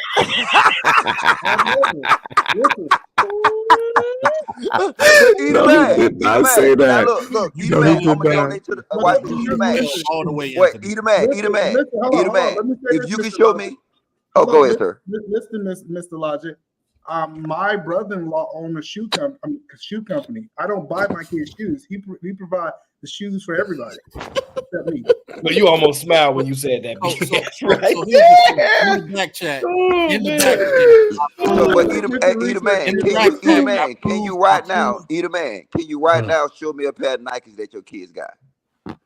Nikes? I'm pretty sure they got some Nikes up there. But you can't show me no Shaqs. E-Man got Nikes on his feet right now. I got both of them. You don't got your brother's shoe company on? Shit like that. Hey, Robbie, you got kids too, don't you? Go get them shacks. Take my money, Robbie. Hey, Robbie. My nephew got some shacks. Let me Hold on. Robbie, for you, I open the 250. You show me some shacks in that bitch. What? Right Nobody's now, making I an give you argument. I about go that. make some shacks in the other room for $250. Nobody's making an argument. what about happens that. is my Yeah. children, they've been wearing shoes from the children place since they were born. It's good for their feet, so they're still in that. I think they shoe sell size. shacks in there too. They don't sell shacks at Hold on. the children's place. You want to catch So somebody? wait. Where in the fuck? Hey, where Hey, in the world is Carmen San Diego? Where's these shacks Yeah, at? we go to live. We go to live. Callie came In up the here. back Callie got channel- some shacks. In Callie the got back one. channel, I said Listen, hold real on, no. clear. It says Shaq left Reebok to start his own company. And this is what's wrong with black dudes that want to crack jokes. You ain't never serious about no data and research. Eat a Man was talking about the shoe company that Shaq started. And the people who cracking jokes wanted to go to the Reeboks. They're two different things that we're discussing. Yeah. Raw B made a good point about Shaq owning the company. But see, black men, and I'm going to give y'all some shit. We love to crack jokes during a serious discussion. That's why you don't know shit. But Nah, what you got Hey, hold on. Your argument was that Shaq left. Hold on. Let me say this real fast. Wait. Callie just came up here, and I appreciate her coming up on the panel. I'm gonna give you guys a chance to go at each other's throats. It ain't wrong. Callie, I hope you can come up here and take Mr. Logic $100. I know your son might got a pair of Shaq. Please take his money. Go ahead, Callie.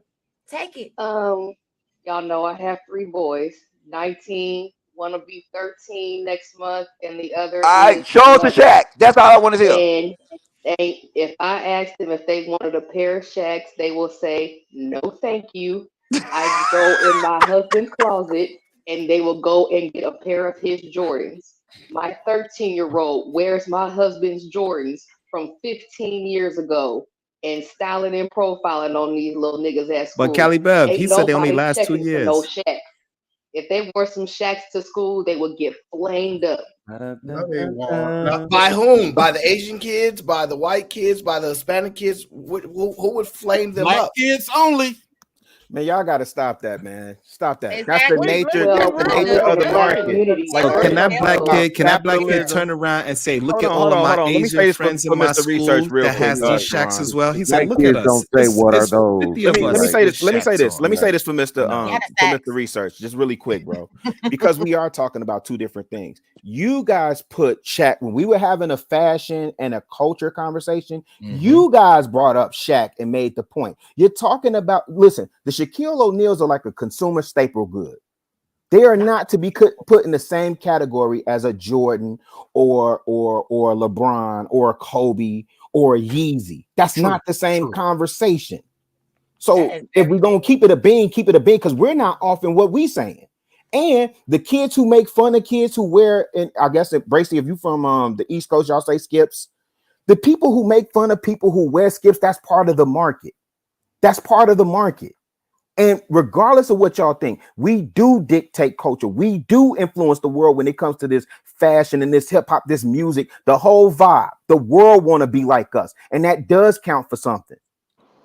Oh my Not God, to Rilla, mention the you fact. made Hold a on, good real point. quick. Not Not to to mention mention the fact that Rilla shoes made this a good are nigga point. was Hold on, let me get this out. lying, Let me get this man. out. Like in Let real me get whole this out. Let me life, get this out. he Hold on, tried It to. Rilla has made to a be point. Hold fashionable on, as well. Granville. Hold on, tell me. Rilla You can't made a just have good no point with ugly the ass shoes. Yeezys. One person He at a did. time. Rilla made a good point. Rilla made a good point with the motherfucking Yeezys with Adidas. Once Kanye left Adidas, them Yeezys fell a fuck off. There was nothing higher than motherfucking Yeezys at that point in time when Kanye was with Adidas. That was the most coveted shoe on the fucking market was Yeezys, and he was dropping 2 new pairs a week, and the whole world was fiending over them bitches. He left that shit, and that shit dead. Them niggas got all them shoes right now, and they still don't know what to do with them. They even tried to take the Yeezy name off them bitches and couldn't sell them. Not to mention the fact Well, that the nigga lied, bro. Like in real whole life. Well, how do you explain Rockaware? If like we don't support, if we Right, don't support right. independent black people, how do you explain Rockaware, Aniche, Fubu, Carl Kanai, right? Off Like, color. how do you expect Those brands are now John found at John? Burlington Coke Factory for the low for like $7.99. So But what again, That's the reason now. why, Robbie, the reason why that is That because happens to they did not want to everything. keep up with the designers of the time. These old-fashioned brands like Louis Vuitton, they said, "Oh, it's a market for that. Let me get all the brand new designs like Virgil Abloh." They stole him I'm gonna say to y'all what Logic Off-White, just and said. that's what happens. Which You got one to of keep up. y'all got Rockefeller, Anichi, Fubu?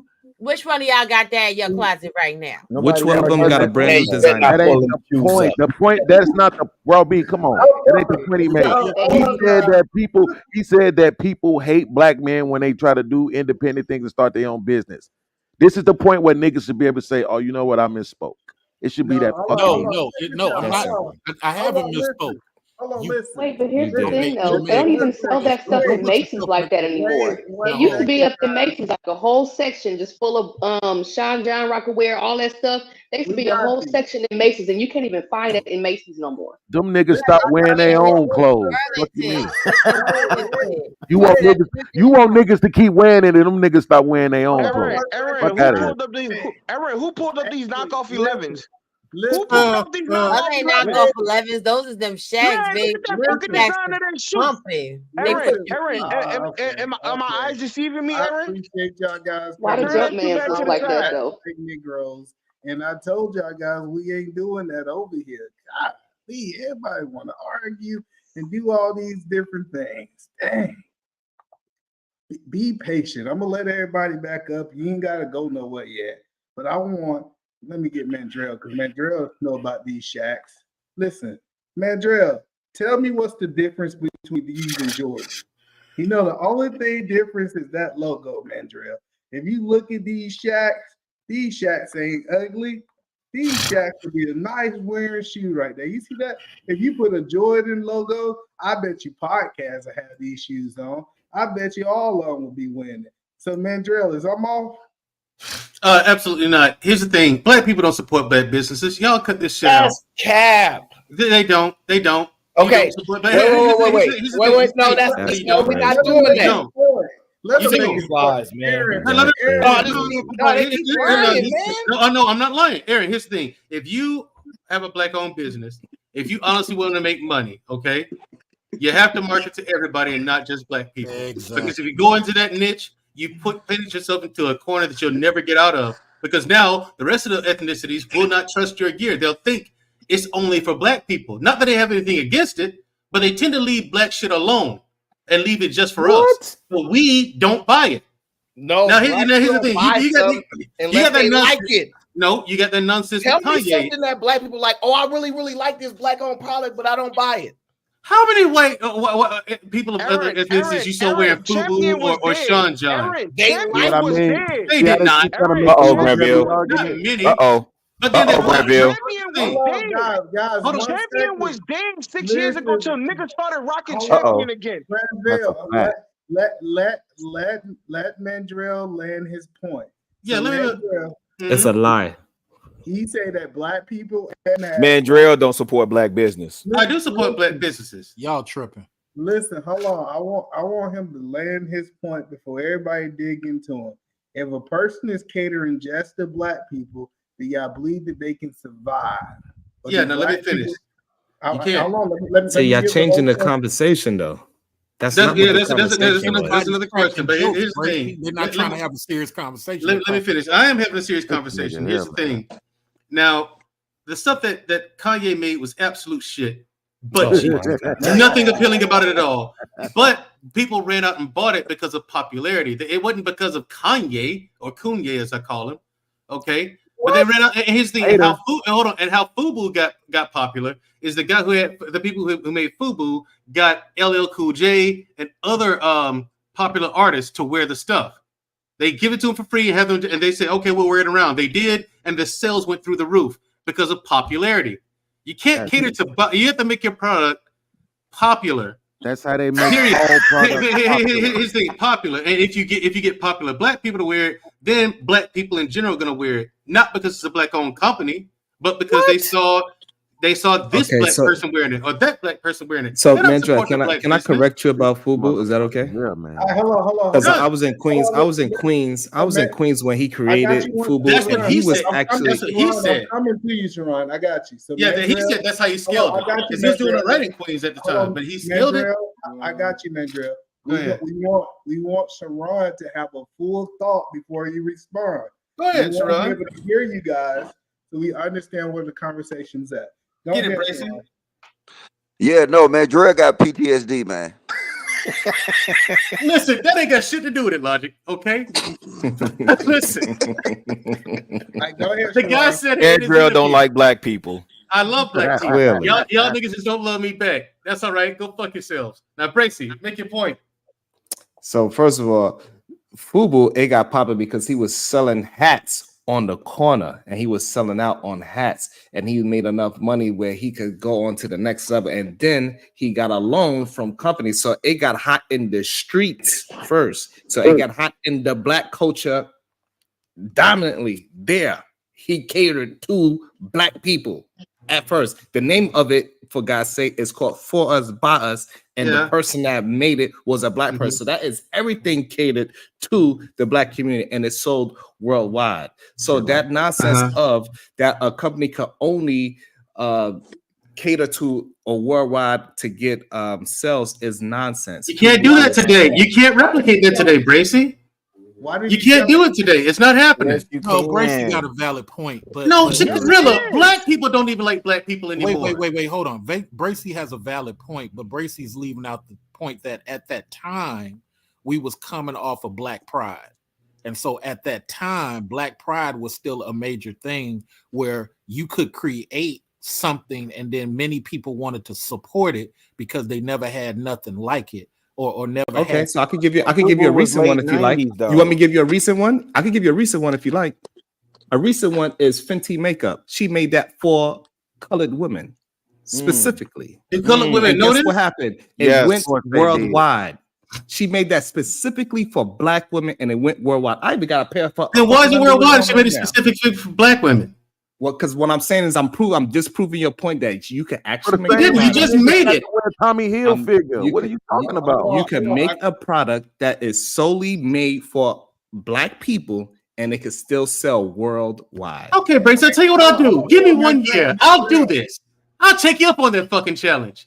And we'll see how successful that shit is. I just gave you $1 billion company. It's called Fenty. You just killed your argument. If it was that easy. See, y'all need to go over and support Mandrell's clothing line. He's a Black owner. Motherfucker, I just want a goddamn argument. You want to go tell him go support the loser? This is wait, you said Fenty? Who owns Fenty? Said Rihanna. Wait. Who owns Fenty? Rihanna. Not Rihanna. Not Rihanna. Hello. You better chill. Yeah, you lost, Bracy. I did not. You did lose. Yes, you did. Oh, all right. Hey, Aaron, do you see this keep going back to the same point? Founded that Black people now are only sponsors for these brands? We don't own anything. Well, no, but she got it to a certain point and then she sold the controlling stake. So, but it's a fair point because she was doing numbers before. I ain't gonna. Then that goes back to your point in terms of scaling up. You have to build relationships and partnerships. 100%. Hello, so Chicago Rilla, I got a question. Nobody want to see them shoes, dog. I want to show these shoes. Listen, I got a question. Are y'all telling me podcast full of shit? The difference between these shoes is not the logo? Thank you. Podcast full of shit. Wait. Look at the eyelets. Wait, look at the eyelets on those shoes, bro. Don't nobody do that. Let me tell you what's wrong with them shoes, Eater Man. Them shoes is a knockoff. They're not original. They got some Jordan in it. They got some of everything in that shoe. That got Feli in it. Yeah, you can look. I can It's not like you That's not the point. Are those the Concord? Are those the Concord? Look at that. That's wow. The point y'all think it is. That's a terrible point. Hey, Eater Man, not only that, the Jordan don't have his logo all over the shoe neither. No. Scroll down, Eater Man. What's that bubble? Is that an Air Max Jordan? Is that an Air Max Jordan? Fashion is just like cars. I think it's the Air Max Fashion Jordan, is just like cars. Jordan got his all these styles get remade. You guys are not. Wait. That shit got patent leather in it? Oh hell, that is a patent leather toe. It is. Oh my God! On the other that's kangaroo, Logic. That's kangaroo. That ain't patent leather. That's kangaroo. I got a video for you guys. All these brands steal from each other. Y'all not making money. Listen, if you're doing business with the Chinese, they will steal your idea. So hold on. Let's be clear on something about shoes. All shoes look like Latrell Sprewell's. Facts. Every shoe that came after Latrell Sprewell looks like what was happening today. No, so you talking about the spinners? Argument. You're not talking about the spinners. Mr. Research, those are Jordans. You just showed us some Jordans. And podcast full of shit. You know full well they had a Jordan logo on them. He had them Shaqs. No, don't. Look, if they had a Jordan, look, watch this. If Jordans don't sell, don't nobody bet them jump, man. Yeah. Once you get past a certain number of J's, they not selling. Team Jordans. Ain't nobody buying Team Jordans. Yeah, nobody's buying Team Jordans. Nobody's buying the 24s or the 27s or the Derek Jeter. Guys, I want you guys to listen. Yeah, he was Jordan. Please explain this because this is a realistic example of what happened, right? Please explain this video. Whoa. Before you jump into that, we got to catch up on the super chats. Okay, Laguerre says Hype Beast bought a lot of them brands like Champion back in the day. Yeah, I remember E-Man was rocking the Champion on and all that. Okay, Lil Anton the Bag Chaser says, I know I look pathetic, but show me respect as a host. Why? You're gonna do a man like that? Really? Y'all ain't shit. I'm not a good reader. You know, fifth grade, I'm over here. I got you, Aaron. CEO with the $5 super chat says, the albino community says Mandrell don't support his own people either. And I agree. Mandrell, it's my birthday. LeGarrett, $1.99. Bernard Arnault is majority owner of Fenty. You agree with this, Robbie? Hold on, LVMH. Robbie. Let's address this now. There's no way you agree with that. You know better. Hold on, guys. Let's play I'm this just saying video. real quick. All I know I is didn't it's even my know your birthday. I've been busy. Hold on 1 second. Play this. I missed it. I'm sorry. Can y'all put little podcast? He showing his shoes, man. Can y'all put him on the bench already? Hold on 1 second. Listen. Not spitting the middle finger. No, listen. I want to play this video, and I want you guys to explain this to me. Hear about there was a video of they set up like a fake luxury store. It was called like Papelli, and all they had was Payless shoes in there, like $20 shoes. But they named it Papelli, put a little asterisk on there, had $800, $900 price tags on these $20 shoes, and people were coming in lining up to pay $800 for some shoes that cost $20. Branding. If you can brand your business. It's all branding. Yeah, I saw Nope. Let that play out so we can see who went in there to buy it. Aaron, you can't let either man get away with this. I'm not gonna let him. I'm not gonna let him get away with it. Because I literally made that point, and he said I was wrong. Hold on. Wait. Did they say black? Wait. Did he say black people was in that store buying up everything? It don't matter. It don't matter. Oh, okay. Nah, it don't matter. Wait. Chicago Rilla argument been who the culture. If you talk about some random white people that go in and buy up the shoes, that's not been the argument. See, but this is why Aaron, we think That's true. You did catch that. You caught that. So listen, this is why Aaron come to these conversations not being genuine. Listen, we talking about making sales. I started this video talking about I don't care who buy the shoe. I don't care if they white. I don't care if they black. Chicago Rilla point was that they set the standard. But guess what? I'm not knocking who they set the standard. Let me tell you this. If you give me $1 million from a white dude and $1 million from a black dude, do you think I care who it came from? Yes. Hell no. Wait. If you tell me, either man, if you tell me, bro, I had two people offer me money. A black guy offered me $1 million and a white guy offered me $1 million. I'm like, you got a black man to give you $1 million? Like, first of all, wait. First of all, we had to stop the show, give your hood pass back. You know what I'm saying? Black card, recertified, everything. We got to acknowledge that. You know what I'm saying? So, like, that's big. That's big because we normally say, man, Aaron, you capping. They gonna call that nigga a scammer. Where you get that money from? Who you scam? So either man, $1 million from the white man probably counterfeit. Either man original point was this, man. Can we build? I know I'm being too serious, but can we build? And what I said was we cracked too many fucking jokes. We're going to take whatever that company is and we're going to defame it with our mouth. While this video proves that these other people will take some bullshit and go and glorify it in their community and make it a legacy brand. That's the difference. Can I give you another black? Can I give you another? What I want you to do right now? Hold on, just let me say this to research real quick. What I want you to do right now is research Actively Black. Research Lanny. I already know about the company. Lanny Smith Jr. So who do you think from our community is talking down on what he's doing? No, it hasn't happened yet because our company. Shit. Look. Here's the thing, Gorilla. Chicago. Loathing motherfucker. No, you know what? Here's the thing. You guys think that every time somebody points out a critique about our community, that it's punching down on you. Some of this shit is fucking facts. And if it's not fucking facts, grab a microphone and make a better argument how it's not facts. He just gave you one. Actively Black. Who do you have? Go ahead. I'll be quiet. Who do you have talking bad about Actively Black? It's not facts when you spend 99% of your time doing it. Me, because I know the people, because I know where Actively Black gets that shit designed and manufactured. I know what it's made out of. I know how cheap that shit is. Hey, hold on, man, Drill. You bullshit live. You saying Actively Black is cheap. Either man. I got one more. I got another. I know the company that designs that shit. Hey, y'all quit fussing, man. Y'all make it. Hey, look, he put a video up. Y'all didn't even address the video. Yeah, because that video was bullshit.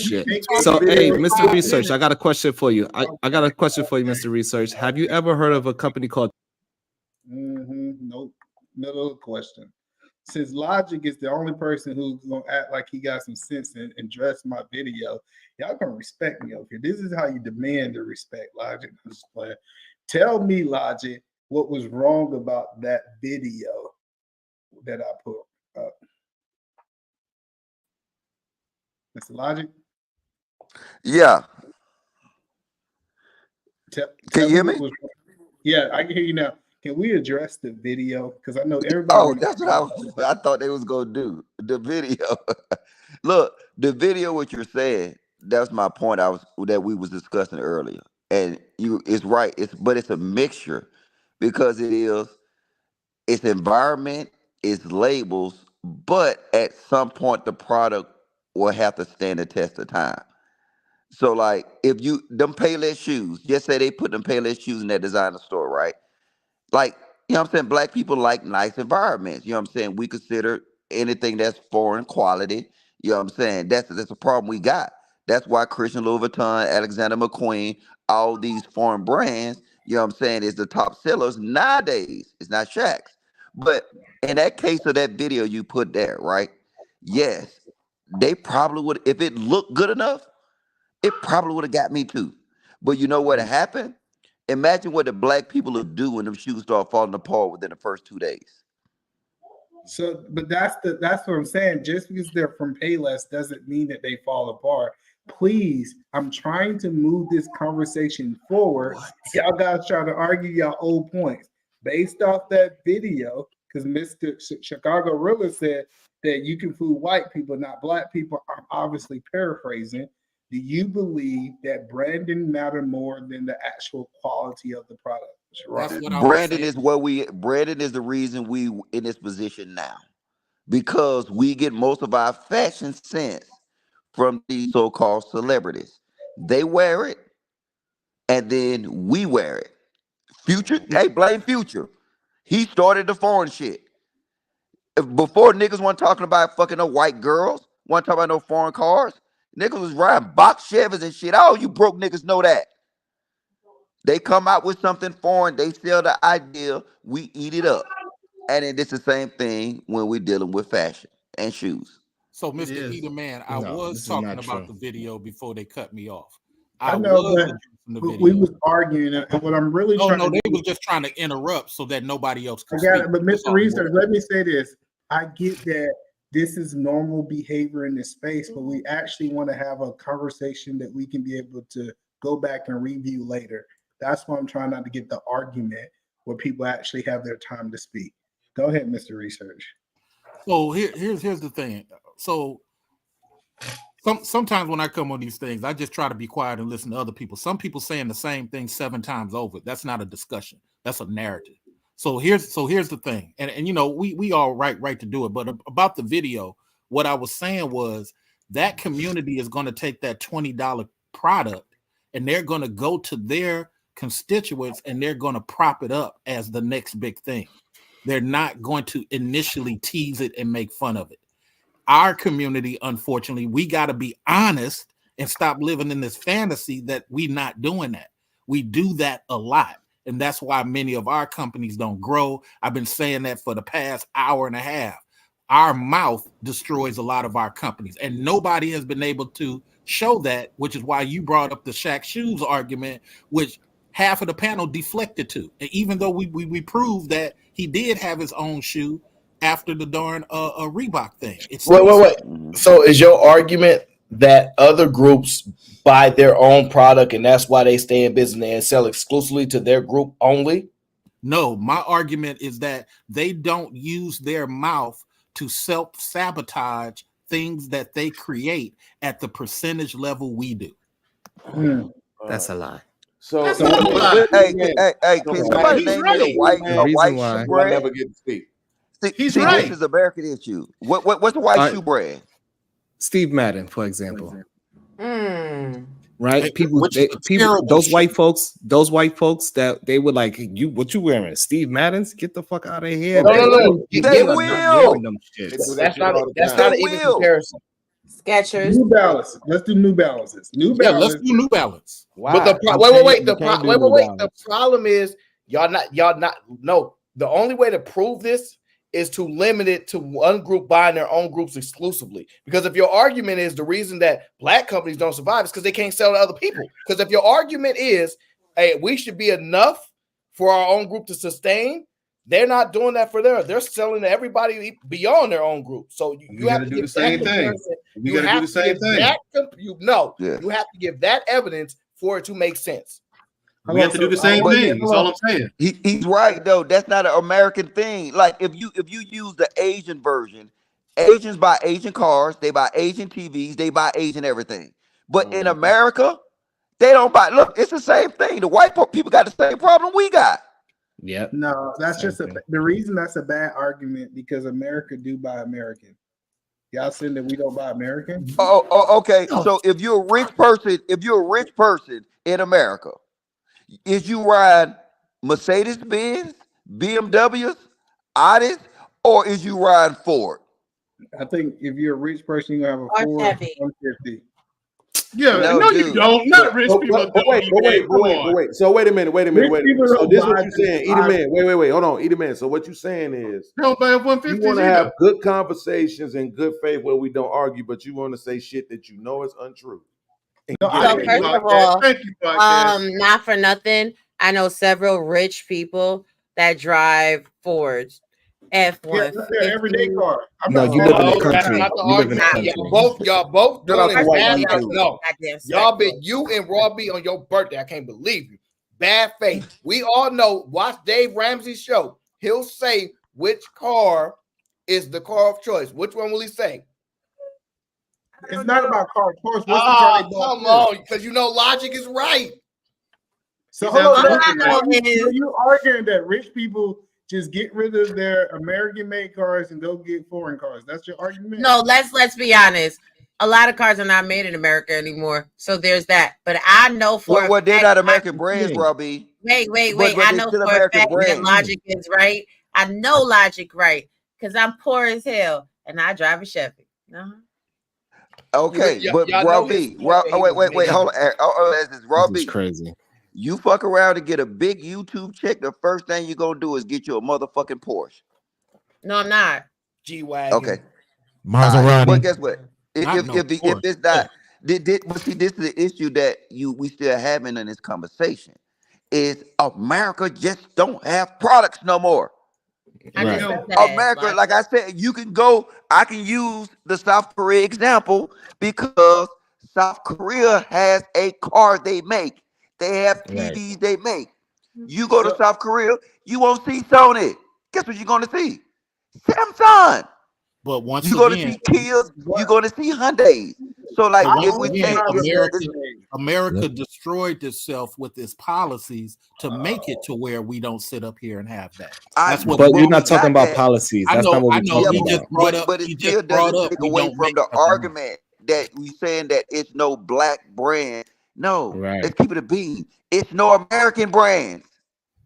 Y'all just don't know, but all this shit that y'all wear, it come from either Europe, if it's really exotic, it come from Spain, Italy, all these other places. If our foreign cars, it comes from fucking where? Europe. I'm gonna tell you the truth. It's a very difficult thing. Most of my clothes in my closet is either black owned or American owned, and it is a difficult thing to find. And that's why you be looking Dutch all the time. All the time. Wear that black shit. Terrell. Wear the black shirt. Take a turn. Using black lotion, looking ashy anyway. That's what you put it on. This is what Mr. Research was talking about. Teasing about black brands. Garrett says, dog, these young hype beasts, white and Asian, will fire you up for wearing knockoff cheap stuff. That's big facts. What are those? Well, big facts. Nobody likes to see it. I think the reason I was about to bring up a policy is that we did have people making shoes here in America. We worked against that, and that's what people sees. I know people don't like to talk about policies. I know people like to go off TV knowledge, but a lot of these things were made here in the ghettos. I remember when Ross Perot made the very, very poignant fact to Al Gore. Why create NAFTA? Why don't you just give this to the inner city and have all that stuff be made in the inner cities? And Al Gore was like, no, we'll retrain people. We destroyed those factories that you're talking about. I got that. So let me ask you, Cargo Rilla. I want to ask him a real question. If I was going to open a shoe company today, do you think it's more wiser for me to cater to the black people, or should I cater to the white people? Black No, people. I think you should cater to the youth. Whatever. Wrong. Absolutely not wrong. He said, now, let me make sure I understand the product again. You said a shoe company? I'm just saying shoe company and clothes company. Who should I cater to? Now, is this what kind of shoe company and clothing company? Let's go a tennis shoe company and like a t-shirt and fitness wear. Who should I cater to? Hello. Young black. Hold on. Who's that? Hold on. Like, slow your roll. Young black Anybody teen. said that? No, I heard somebody say hello. It might have been you, Logic. That's a distraction, man. Make your point, really. Good fucking God. I'm answering the question. Slow down, light skin. Then hurry up. Why That's that PTSD. I'm gonna tell you why. I'm gonna tell you why. Because you're doing it. If you're talking about tennis shoes, sneakers, kicks, jumpers, you're targeting young black male teens because that's who influences the cultures which ultimately drive the sales. Nah, let's keep it real, Chicago Rilla. You make something that's fuego, you targeted to the blacks because it don't matter what they got going on, baby. No, you can't target it to any black though, Robbie. Now, if you can make somebody believe that is what's popping, that's what's litty, everybody they might go buy it. But y'all saying the right thing, but y'all get the wrong answer. You don't cater to the black, you don't cater to the youth, you cater to the celebrities. There you go. You cater to that. No. Watch this. It doesn't matter. Y'all saw Kanye West make some bullshit and niggas was wearing it. You niggas is wearing fucking them damn. Wait, hold up. You niggas is wearing these red boots right now, Logic. Yeah. Oh, them hot though. But let's what I'm talking about the other shit. Wait a minute, No, watch this. Let me tell you why. No, wait, hold up. Them red boots everybody was wearing, right? The motherfuckers look insane. Who made them popular? Cartoons. You did. Okay. No, influencers. Celebrities. No, it's from animation. That's what celebrities did not make those Astro popular. Boy. Those were Yes. Nobody know what it was. Ain't nobody searching for no red boots. Yes, it did. Yes, it did. It was from Astro Boy. It was an animation thing. They even using them for the liquor now. Not right? as Like my girl love motherfucking 1800. But podcast. then You she talking just too much popped up shit the other for day your with a microphone to be that trash. Your microphone is trash as shit right now. Reset yourself. We could barely hear you. Well, guys, I want to let y'all guys know we appreciate y'all guys coming over here to the Air and No Show for the Thursday night takeover. This was something that was a really good conversation that we was able to have, and hopefully, what we do in this space, to be honest, is we give ourselves the ability to have different conversations that is not what we uniquely see in this space. So I appreciate y'all guys coming. Make sure y'all go over to Edelman Williams, where I drop my favorite moments over here on Thursday nights, and I'm always dropping shorts. We appreciate y'all guys coming over and seeing us today.